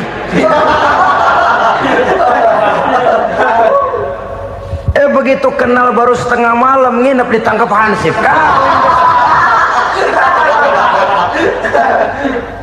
Hal-hal semacam itu kadang-kadang kita berpikir suuzon, gilet, perempuannya cakep banget, lakinya rebek amat. Memang begitulah jodohnya. Memang begitulah jodohnya. Saudara hadirin ma'asyiral muslimin yang saya hormati, jadi hal-hal yang konkret saja kita yakini sepenuhnya ditentukan oleh satu superpower yang gaib itu tadi. Dari sanalah segala ketentuan itu berangkat dan kesanalah segalanya akan kembali. Maka kepercayaan kepada yang gaib meluruskan gerak hidup seseorang dan itu akan mengantarkan dia kepada meraih kemenangan. Satu. Yang kedua, wa yuqimuna shalah. Orang bertakwa yang akan meraih kemenangan itu adalah orang-orang yang mendirikan sholat. Kenapa sholat mengantarkan orang untuk meraih kemenangan? Yang jelas, inna sholata tanha anil fahsya'i wal munkar. Sholat mampu mencegah manusia dari perbuatan keji dan munkar. Banyak filsafat hidup yang terkandung di dalam sholat ini. Sejak kita wudhu sampai kita menghadap ke arah kiblat, sampai kita melakukan gerak-gerak sholat, bacaan-bacaan yang ada di dalam sholat, lalu sampai kepada mengucapkan salam. Banyak filsafat hidup yang terkandung di dalam sholat. Umpamanya saja, setelah takbiratul ihram, mulai kita dengan sholat dalam posisi berdiri. Diajarkan dalam kitab-kitab fikih agar kita melihat ke arah tempat sujud. Ini kan filsafat kehidupan. Kalau kamu sholat dalam posisi berdiri, lihat tempat sujud. Jangan sholat mata jelalatan, sebab nanti bisa mengurangi kekhusyuan. Jadi wajar kalau yang dikatakan bahwa yang paling afdol adalah shaf yang di depan. Kenapa? Secara harfiah pengertiannya akan lebih mengundang kekhusyuan. Kenapa? Kalau kita di shaf paling depan di masjid umpamanya paling banter kita lihat tembok. Tapi kalau kita shaf di tengah atau di belakang, orang-orang di depan kita pun akan kelihatan. Yang bajunya loreng, yang bajunya genggang, yang bajunya macam-macam. Kita lihat, kadang-kadang kita pikirin, ada yang bajunya bolong. Kita sholat tapi dalam hati, nih orang bajunya robek yang nggak tahu apa. Ada saja hal-hal yang mengusik kekhusyuan kita. Oleh sebab itu diajarkan dalam posisi berdiri, lihat, arahkan pandangan matamu kepada tempat sujud. Ini kan filsafat kehidupan. Maksudnya apa? Kalau lagi diri lihat dong tempat sujud, kalau udah di atas ingat dong sama yang bawah, kalau sudah tinggi ingat dong dari mana kamu berangkat, kalau sudah berkuasa bantu dong yang lemah, kalau sudah kaya santuni dong yang miskin, kalau sudah alim bimbing dong yang awam. Ini filsafat kehidupan. Dalam posisi berdiri kau lihat tempat sujud. Ini akan melahirkan kepekaan sosial di mana seseorang mau tahu kepada orang lainnya. Bagaimanapun kaya kita, tinggi pangkat dan jabatan kita, jikalau hidup hanya untuk kepentingan perut sendiri saja, rasanya belum membawa manfaat di dalam kehidupan kita. Tapi efek yang tertinggi sesungguhnya, solat mencegah manusia dari perbuatan keji dan munkar. Perbuatan keji dan munkar walaupun kelihatannya mendatangkan uang, membawa keuntungan, tapi itu keuntungan semu, keuntungan sementara. Dengan menipu orang lain kita bisa dapat untung, tapi tidak membawa berkah, dan itu adalah kerugian besar dalam kehidupan kita. Maka untuk meraih kemenangan harus dimulai dengan membentuk kepribadian yang tegar, memiliki sandaran vertikal yang langsung kepada Allah Subhanahu wa ta'ala, dan itu hanya bisa kita tempuh melalui jalur ibadah formal yang sudah ditentukan Allah, yakni solat yang 5 waktu. Untuk memperkuat itu ada solat-solat sunnah, rawatib, nawafil sebagai terminal kontrol cadangan untuk memelihara stabilitas temperatur batin di dalam kita berhubungan dengan zat yang maha gaib, yaitu Allah Subhanahu wa ta'ala. Orang sering bertanya, Pak, itu tetangga saya nggak sholat, duitnya nggak habis-habis, Pak. Nggak sholat tapi mobilnya tambah terus, nggak sholat tapi usahanya makin maju. Tapi di sisi lain ada orang yang rajin sholat, rezekinya butak bener, anaknya mana kurus mana korengan. Saudara hadirin ma'asyiral muslimin rahimakumullah, harus saya katakan bahwa solat memang bukan untuk cari duit. Solat adalah sandaran vertikal kita kepada Allah. Sedangkan soal rezeki itu berkaitan dengan sifat Allah maha pengasih dan maha penyayang. Allah maha pengasih, siapapun dikasih kalau mau usaha. Allah maha penyayang, tidak semua orang disayang oleh Allah Azza wa Jalla. Dan belum tentu banyak harta itu merupakan nikmat. Mungkin juga istidraj. Artinya istidraj itu dikasih tapi diambulin, kalau bahasa Betawinya itu. Dikasih tapi diambulin, itu bukan merupakan nikmat sesungguhnya, lebih merupakan azab dari Allah Subhanahu wa ta'ala.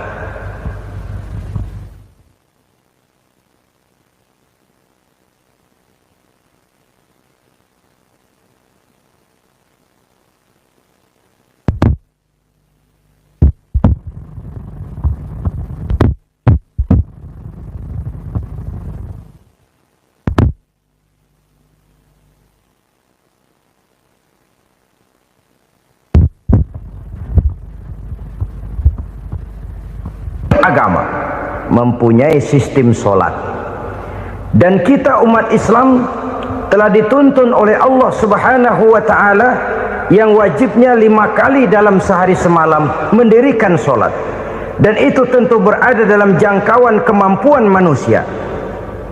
Pada awalnya barangkali kita memang merasa solat itu satu kewajiban, tapi semakin kita hayati makna, manfaat dan filsafat yang terkandung di dalam ajaran solat, semakin sampai kita kepada keyakinan bahwa solat adalah keperluan kita.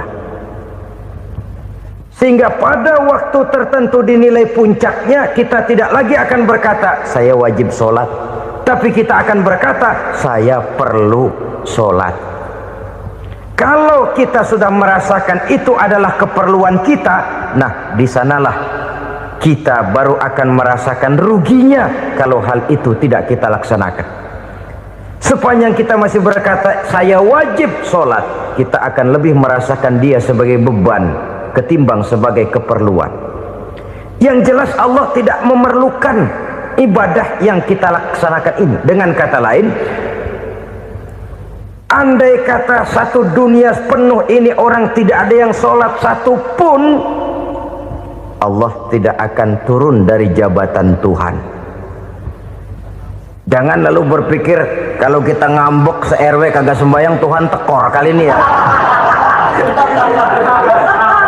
Tentu tidak. Itu perlunya kita, bukan perlunya Allah. Dan pada induknya kita akan berkata, saya perlu agama. Kalau secara induk kita sudah memerlukan agama, maka konsep-konsep yang ada di dalam ajaran agama itu pun adalah juga merupakan keperluan kita. Baik dia bernama sholat, baik dia bernama puasa, baik dia bernama zakat, baik dia bernama haji, seluruhnya adalah keperluan kita. Dan sesuatu yang kita perlukan apabila tidak kita laksanakan akan melahirkan kerugian di dalam kehidupan. Jangan heran kalau kita membaca riwayat perjalanan hidup para salafus soleh, orang-orang soleh. Ada yang tahajud sampai 100 rakaat, ada yang sholat malam kakinya sampai bengkak. Kita sekalinya bengkak biri-biri. Ada yang sholat membaca surah dalam Al-Quran sampai khotam Quran. Kok mau? Mereka sudah merasakan itu keperluan. Itu saja soalnya. Satu saat pun jikalau kita merasa bahwa itu keperluan saya, kita pun akan melaksanakan seperti itu. Keperluan saya dalam kehidupan. Inilah yang kedua. Yang ketiga, orang bertakwa yang akan meraih kemenangan itu, wa mimma razaqnahum yunfikun. Mereka membelanjakan sebagian daripada rezeki yang diberikan Allah kepada mereka. Mereka infakkan di jalan Allah. Ada satu dialog menarik. Satu hari seorang anak muda bertemu dengan seorang kakek-kakek yang sudah dikenalnya baik. Bertanyalah anak muda ini, "Kek, umur kakek berapa tahun?" 15 tahun, kata si kakek. Anak kakek berapa orang? 1. Harta kakek berapa banyak? 15 juta. Si anak muda ini bengong, lalu protes, "Kok kakek bohongin saya?" "Kenapa?" "Saya tahu umur kakek 70 tahun. Kenapa ngaku 15? Saya tahu anak kakek 5. Kenapa bilang 1? Saya tahu kakek miliuner, miliaran uang kakek. Kenapa ngaku cuma 15 juta? Begini, kata si kakek tadi. Benar, umur saya 70 tahun. Tapi dari umur yang 70 tahun itu baru 15 tahun terakhir ini saya merasakan ibadah kepada Allah. Meninggalkan maksiat, jauh dari segala macam munkarat.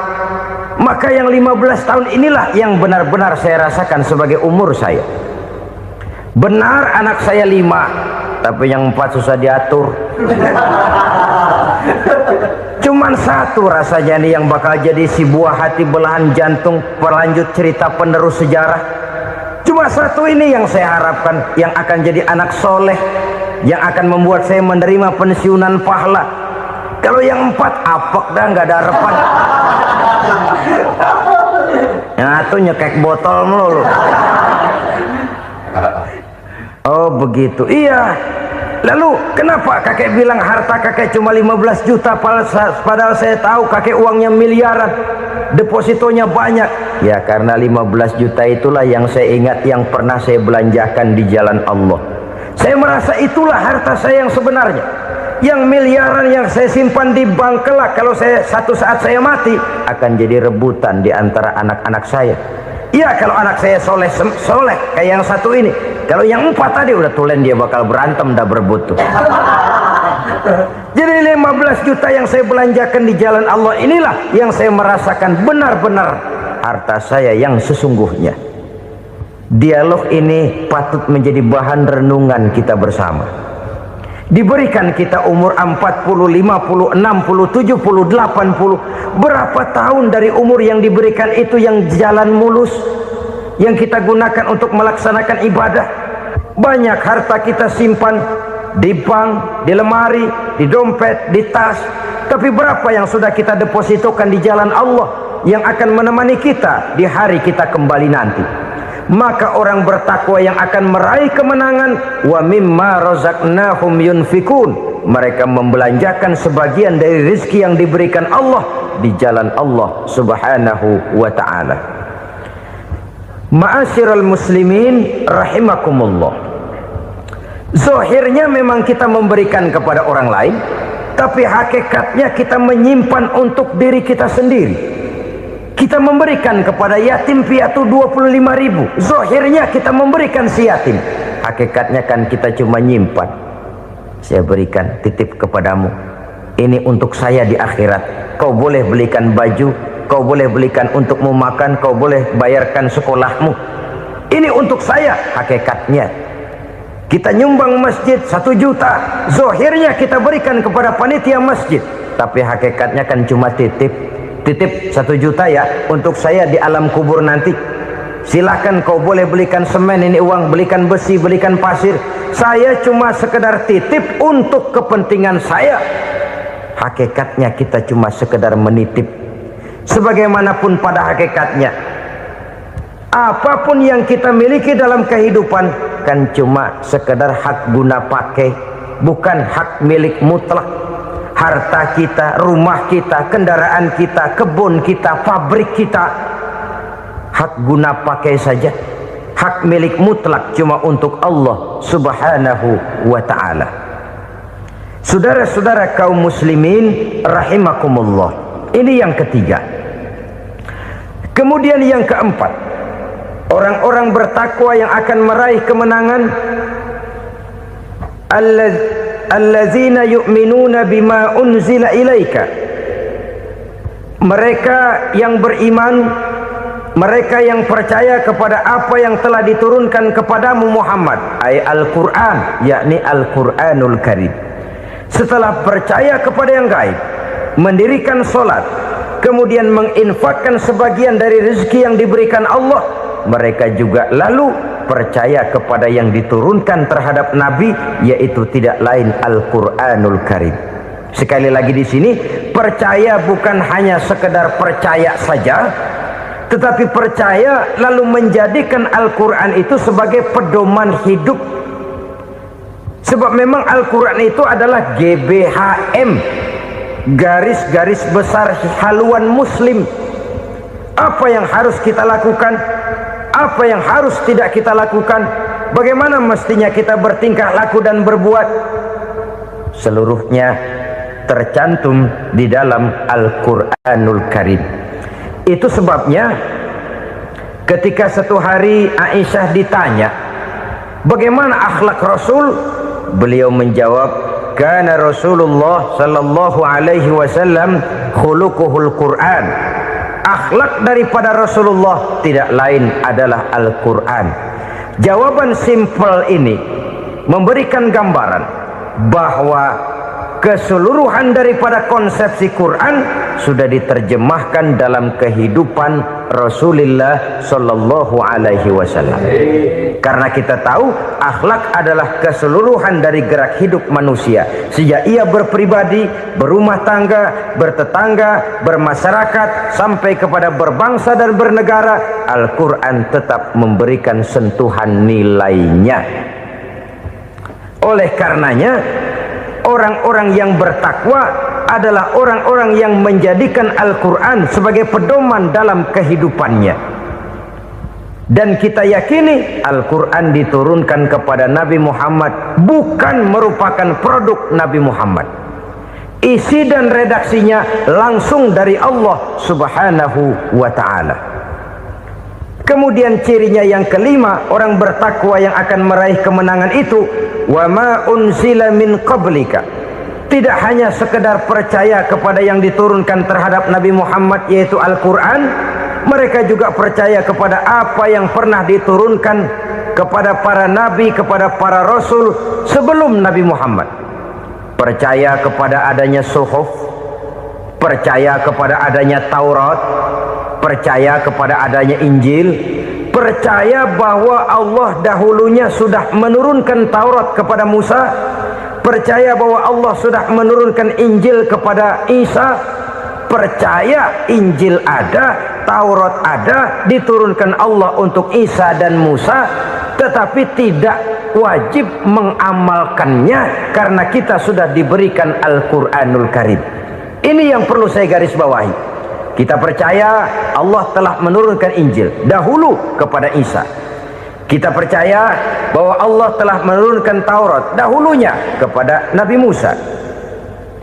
Kadang-kadang ini dijadikan dalih, dikacaukan pengertiannya.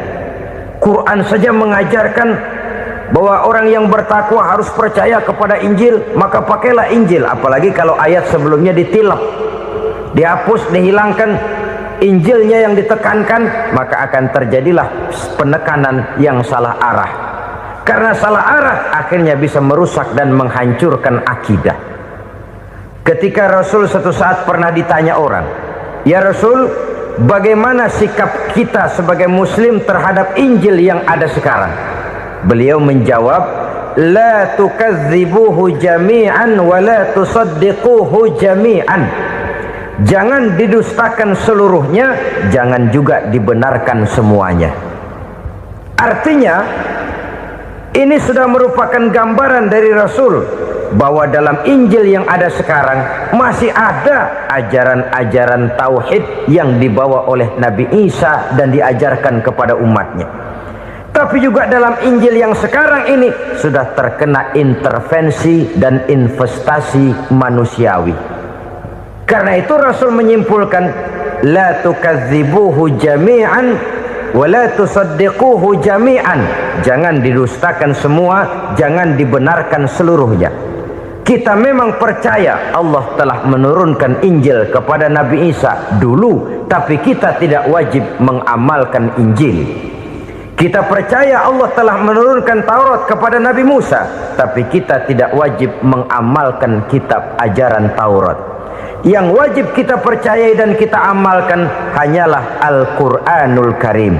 Kenapa? Oleh karena baik yang ada di dalam Taurat, baik yang ada di dalam Injil, tentu tercakup di dalam Al-Quran sebagai kitab terakhir yang diturunkan oleh Allah Subhanahu wa Ta'ala. Dan itu wajar.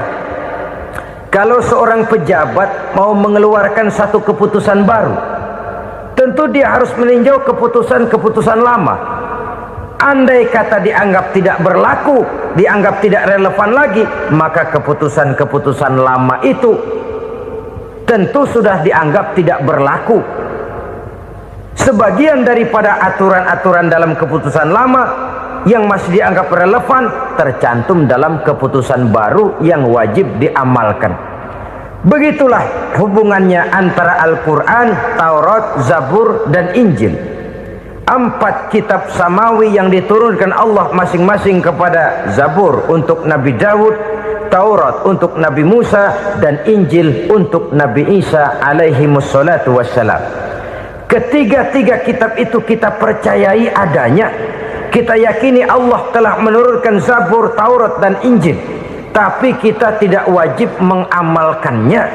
Yang wajib kita mengamalkannya sekarang ini tidak lain hanyalah Al-Quranul Karim saja, karena ia mencakup apa yang ada di dalam Zabur, apa yang ada di dalam Taurat, dan apa yang ada di dalam Injil. Keotentikannya bisa dipertanggungjawabkan. Ya, tapi kan Nabi Muhammad sudah mati 14 abad yang lalu, dan di zaman beliau Al-Quran kan belum dikodifikasikan, belum ditulis. Bagaimana keotentikannya bisa dipertanggungjawabkan? Mudah saja. Allah berjanji, inna nahnu nazzalna dzikra wa inna lahu lahafizun. Kami yang menurunkan Al-Quran dan kami yang akan menjaga dan memeliharanya. Allah turunkan Quran, Allah menjaganya. Bagaimana cara Allah menjaga Al-Quran itu? Banyaknya orang-orang yang hafaz Al-Quran.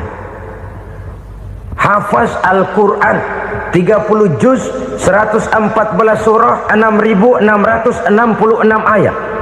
Sehingga jangankan satu kata, Jangankan satu ayat, satu kalimat saja berubah sudah akan timbul reaksi dan mudah dimengerti. Kenapa? Banyak orang-orang yang hafaz Al-Quran. Sedangkan pada setiap akhir tahun biasanya malaikat Jibril selalu mengadakan checking terhadap ayat-ayat yang diturunkan pada waktu itu. Di zaman Nabi sendiri sudah ada usaha kodifikasi. Dan yang lebih luar biasa lagi, sampai hari ini tidak seorang pun mampu membuat satu ayat saja semacam Al-Quran. Ke bahasa manapun dia diterjemahkan, naskah aslinya tetap ikut, rujukan dasarnya tetap ada. Berdasarkan itu maka tidak mungkin terjadi penyelewengan terhadap atau pemalsuan terhadap ayat-ayat Al-Quranul Karim. Kesuciannya, keotentikannya, kemurniannya bisa dipertanggungjawabkan. Ma'asyiral muslimin rahimakumullah. Oleh karenanya, konsepsi dasar daripada ajaran Islam ini memang tidak lain adalah Al-Quran dan Sunnah. Isi daripada agama Islam yang merupakan iman, Islam dan ihsan, konsepsi dasarnya tidak lain adalah Al-Quran dan Sunnah Rasulullah Sallallahu Alaihi Wasallam. Maka yang kita perlukan sekarang ini adalah terjemahan Al-Quran di dalam kehidupan kita. Dengan demikian, maka gaya kehidupan yang lebih Qurani itulah yang kita dambakan. Kita perlu memang terjemahan Quran dalam bahasa Inggris, dalam bahasa Belanda, dalam bahasa Jepang, tapi yang lebih kita perlukan adalah terjemahan Quran di dalam kehidupan kita. Konsekuen, tidak memanipulasi, ringan sama kita jinjing, berat sama kita pikul. Jangan kalau lempengan ayat Quran tuh kira-kira enak diamalin, keras teriakan kita. Giliran kira-kira ayat Quran itu mukul kepala kita sendiri, diam kita.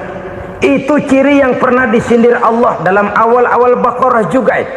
Ciri beragamanya orang yang munafik. Kullama adha'a lahum masyawfih, kata Allah. Wa iza azlama alaihim qamu. Apabila terang mereka jalan, apabila gelap mereka berhenti. Artinya, kalau kira-kira di Islam nguntungin, rame-rame pada teriak Islam. Tapi ketika diminta untuk berjuang, ketika dituntut untuk berkorban, rame-rame mengundurkan diri. Nasib agama tidak ubahnya seperti daun pisang yang dikait orang di tepi jalan lantaran tak berpayung di ketika hari hujan. Manakala hujan usailah sudah, daun itu pun dicampakkan di tepi jalan, diinjak pula orang nan lalu. Artinya orang menjadikan agama cuma sebagai lipstick, decoration only, tidak konsekuen.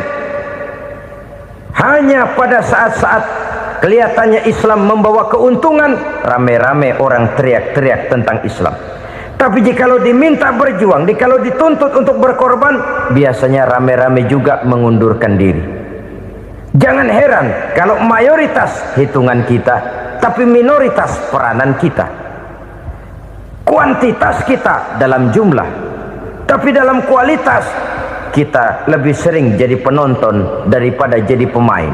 Padahal itu sangat tidak boleh terjadi. Umat Islam di Indonesia harus bangkit. Umat Islam di Indonesia harus sadar akan keberadaannya. Tidak boleh hanya jadi penonton berpangku tangan, karena memang agama kita juga mengajarkan untuk konsekuen di dalam menjabarkan ajaran-ajaran daripada agama kita. Kita sering jatuh menjadi umat yang lemah oleh karena kita ini tidak pandai menggalang kebersamaan yang diakibatkan tidak konsekuennya kita. Diistilahkan bahwa umat Islam di dalam menggalang kebersamaannya itu harus seperti orang main sepak bola. Saudara-saudara kan tahu orang main sepak bola itu. Orang main sepak bola, kalau pertandingan belum dimulai sih silakan saja kumpul di luar lapangan, atur strategi yang baik. Tapi kalau pertandingan sudah dimulai, turun ke lapangan hijau, jangan kumpul terus. Ada sepak bola gotong royong, mundur-mundur rame-rame, depan ke depan kumpul melulu mainnya. Kalah. Orang main sepak bola itu ya harus ada penyerang tengah, harus ada penjaga gawang, harus ada strikernya, harus ada kiri luarnya, kanan dalamnya yang jadi backnya. Posisi boleh bermacam-macam, tapi yang penting saling ngoper untuk menggolkan gawang lawan. Begitulah umat Islam ini. Boleh ada yang jadi pejabat, boleh ada yang jadi pengusaha, boleh ada yang jadi petani, silakan ada yang jadi seniman, ada yang jadi penyair, ada yang jadi artis sekalipun. Tapi kalau sudah berhasil menguasai bola, jangan lupa operannya. Operan itu yang langka. Kita ini muslim kadang-kadang kalau sudah memegang menguasai bola, kalau belum mau mampus, belum mau ngoper. Nanti kalau sudah nggak punya bola, baru mau ngoper. Kalau sudah dengar-dengar mau dekat pensiun, baru mau jihad, baru mau berjuang, baru mau ngurus pesantren. Tanda tangan sudah tidak laku, memo sudah tidak dihargai, baru mau berjuang. Kemarin kemana, Mas? Kita tidak pandai memanfaatkan posisi. Dengan kata lain, kalau kembali kepada persoalan kita, konsekuensi kita terhadap agama yang kita anut ini belum ideal.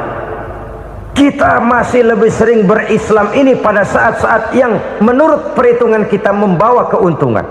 Tapi kalau diminta berjuang, dituntut berkorban, yang itu pun hakikatnya adalah untuk kepentingan kita juga. Allah tidak pernah menuntut kita untuk jihad bagi kepentingan Allah, itu tidak. Berjuang menegakkan agama Allah, apakah untuk kepentingan Allah? Tidak. Untuk kepentingan kita. Sebab nilai-nilai jihad itu pada akhirnya akan membawa kita kepada suatu kebahagiaan. Setidaknya kalau tidak di dunia, tentu di akhirat sebagai syahid. Oleh karena itu, pada bagian akhir ini saya ingin mengajak, marilah kita konsekuen. Sekali kita berkitabkan Al-Quranul Karim, mari dia kita jadikan pedoman. Jangan cuma kita jadikan sebagai penghias dinding, pelengkap rumah, bahwa di rumah kita ada Al-Quran, tapi yang baca kecoa.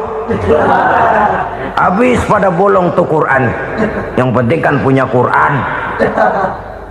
Ditaruh di pintu rumah. Biar apa? Biar kuntilanak kagak masuk katanya. Ya apa itu nasib Quran? Cuma kerjanya jaga pintu, ngusir kuntilanak, ngusir memedi. Bagaimana kita hidup menurut tuntunan Al-Quran? Kadang-kadang tidak pernah menjadi masalah bagi kita. Maka bagaimanakah Al-Quran akan mungkin membawa keberkahan dalam hidup kalau ajarannya kita injak-injak dalam keseharian kita? Mewujudkan gaya hidup yang lebih Qurani, itulah yang akan kita rintis di dalam kehidupan kita, bertahap, step by step, menurut kemampuan yang ada pada kita. Jika jalan ini tidak bisa kita selesaikan, percayalah akan ada generasi penerus yang akan melanjutkan usaha dan cita-cita mulia itu. Jadi percaya kepada Taurat, percaya kepada Injil, sekadar percaya Allah dahulunya sudah menurunkan itu, tapi kita tidak wajib mengamalkannya. Kenapa? Generasi Injil masa berlakunya sudah kedaluarsa. Taurat masa berlakunya sudah kedaluarsa.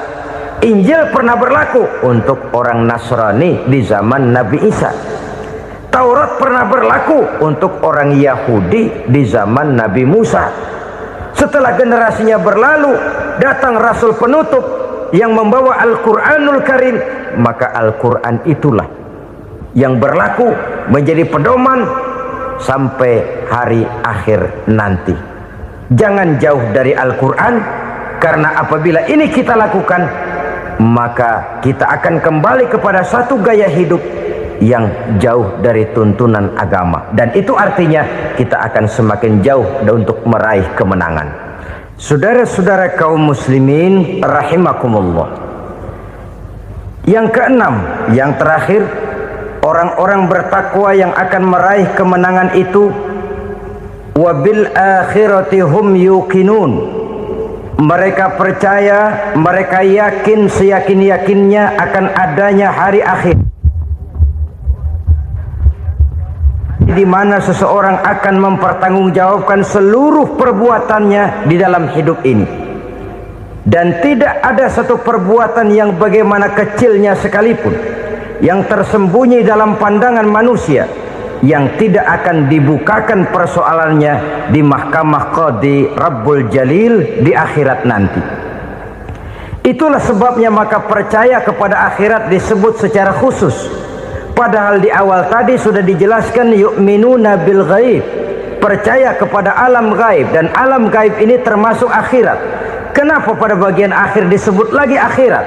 Karena ternyata bahwa kepercayaan kepada adanya akhirat merupakan induk dari kepercayaan terhadap adanya malaikat, setan, jin dan lain sebagainya, dan akan lebih memberikan sugesti dalam kehidupan manusia untuk meluruskan gerak hidupnya.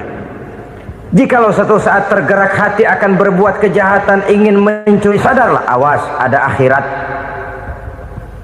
Sebab kalau kita cuma teriak awas ada polisi, itu cuma tertunda sementara. Begitu polisi meleng, embat. Kalau kita ingin berbuat jahat cuma berteriak awas ada hansip, cuma sementara ketika hansip itu ada. Tapi kalau ceritanya awas ada akhirat, mau menyeleweng awas ada akhirat, mau berjudi awas ada akhirat, mau mencuri awas ada akhirat. Keyakinan yang akan meluruskan gerak hidup manusia sehingga gerak itu jadi lebih terarah dan terkontrol, tidak merugikan baik diri sendiri, lebih-lebih orang lain. Ternyata bahwa kepercayaan kepadanya adanya hari akhirat sanggup menjadi sumber daya kontrol dari kehidupan manusia, sehingga ia tidak terjebak dalam perbuatan maksiat dan munkarat. Saudara-saudara kaum muslimin, inilah saja yang kita bicarakan pada pertemuan kali ini. Semoga Allah subhanahu wa ta'ala memberikan kekuatan zahir dan batin kepada kita untuk dapat meraih kemenangan dengan beriman kepada yang gaib, mendirikan solat, membelanjakan sebagian dari rezeki yang diberikan Allah, percaya kepada Al-Quran, beriman kepada kitab-kitab yang diturunkan sebelum Al-Quran, lalu meyakini adanya hari akhirat. Apabila datang kematian menimpa seseorang, datanglah kiamat baginya. Itu yang disebut dengan kiamat kecil. Hakikatnya mati adalah perpindahan dari kehidupan di dunia ini menuju kehidupan di alam barzakh. Menunggu kita di alam barzakh sampai datangnya saat kiamat. Entah 10 tahun, entah 100 tahun, entah 1000 tahun, hanya Allah saja yang maha tahu. Adapun orang-orang beriman yang melakukan amal kebajikan dalam kehidupan di dunia ini, masa penantian yang lama di alam barzakh buat mereka sebentar saja. Tetapi bagi orang-orang kafir yang ingkar, yang tidak beriman kepada Allah, yang hidup di dunia cuma menumpuk-numpuk dosa, tentu penantian di alam barzakh akan merupakan waktu yang sangat lama. Bukankah dalam kehidupan kita waktu itu memang relatif? Contoh misalnya, bagi pemuda-pemudi yang sedang duduk asyik memadu cinta, waktu 4-5 jam saja rasanya cuma 4-5 menit, tenggelam oleh keasikan. Tapi buat orang yang berbaring di rumah sakit, meratap di balik-balik apa itu tembok derita kata lagu, di balik dinding-dinding penjara,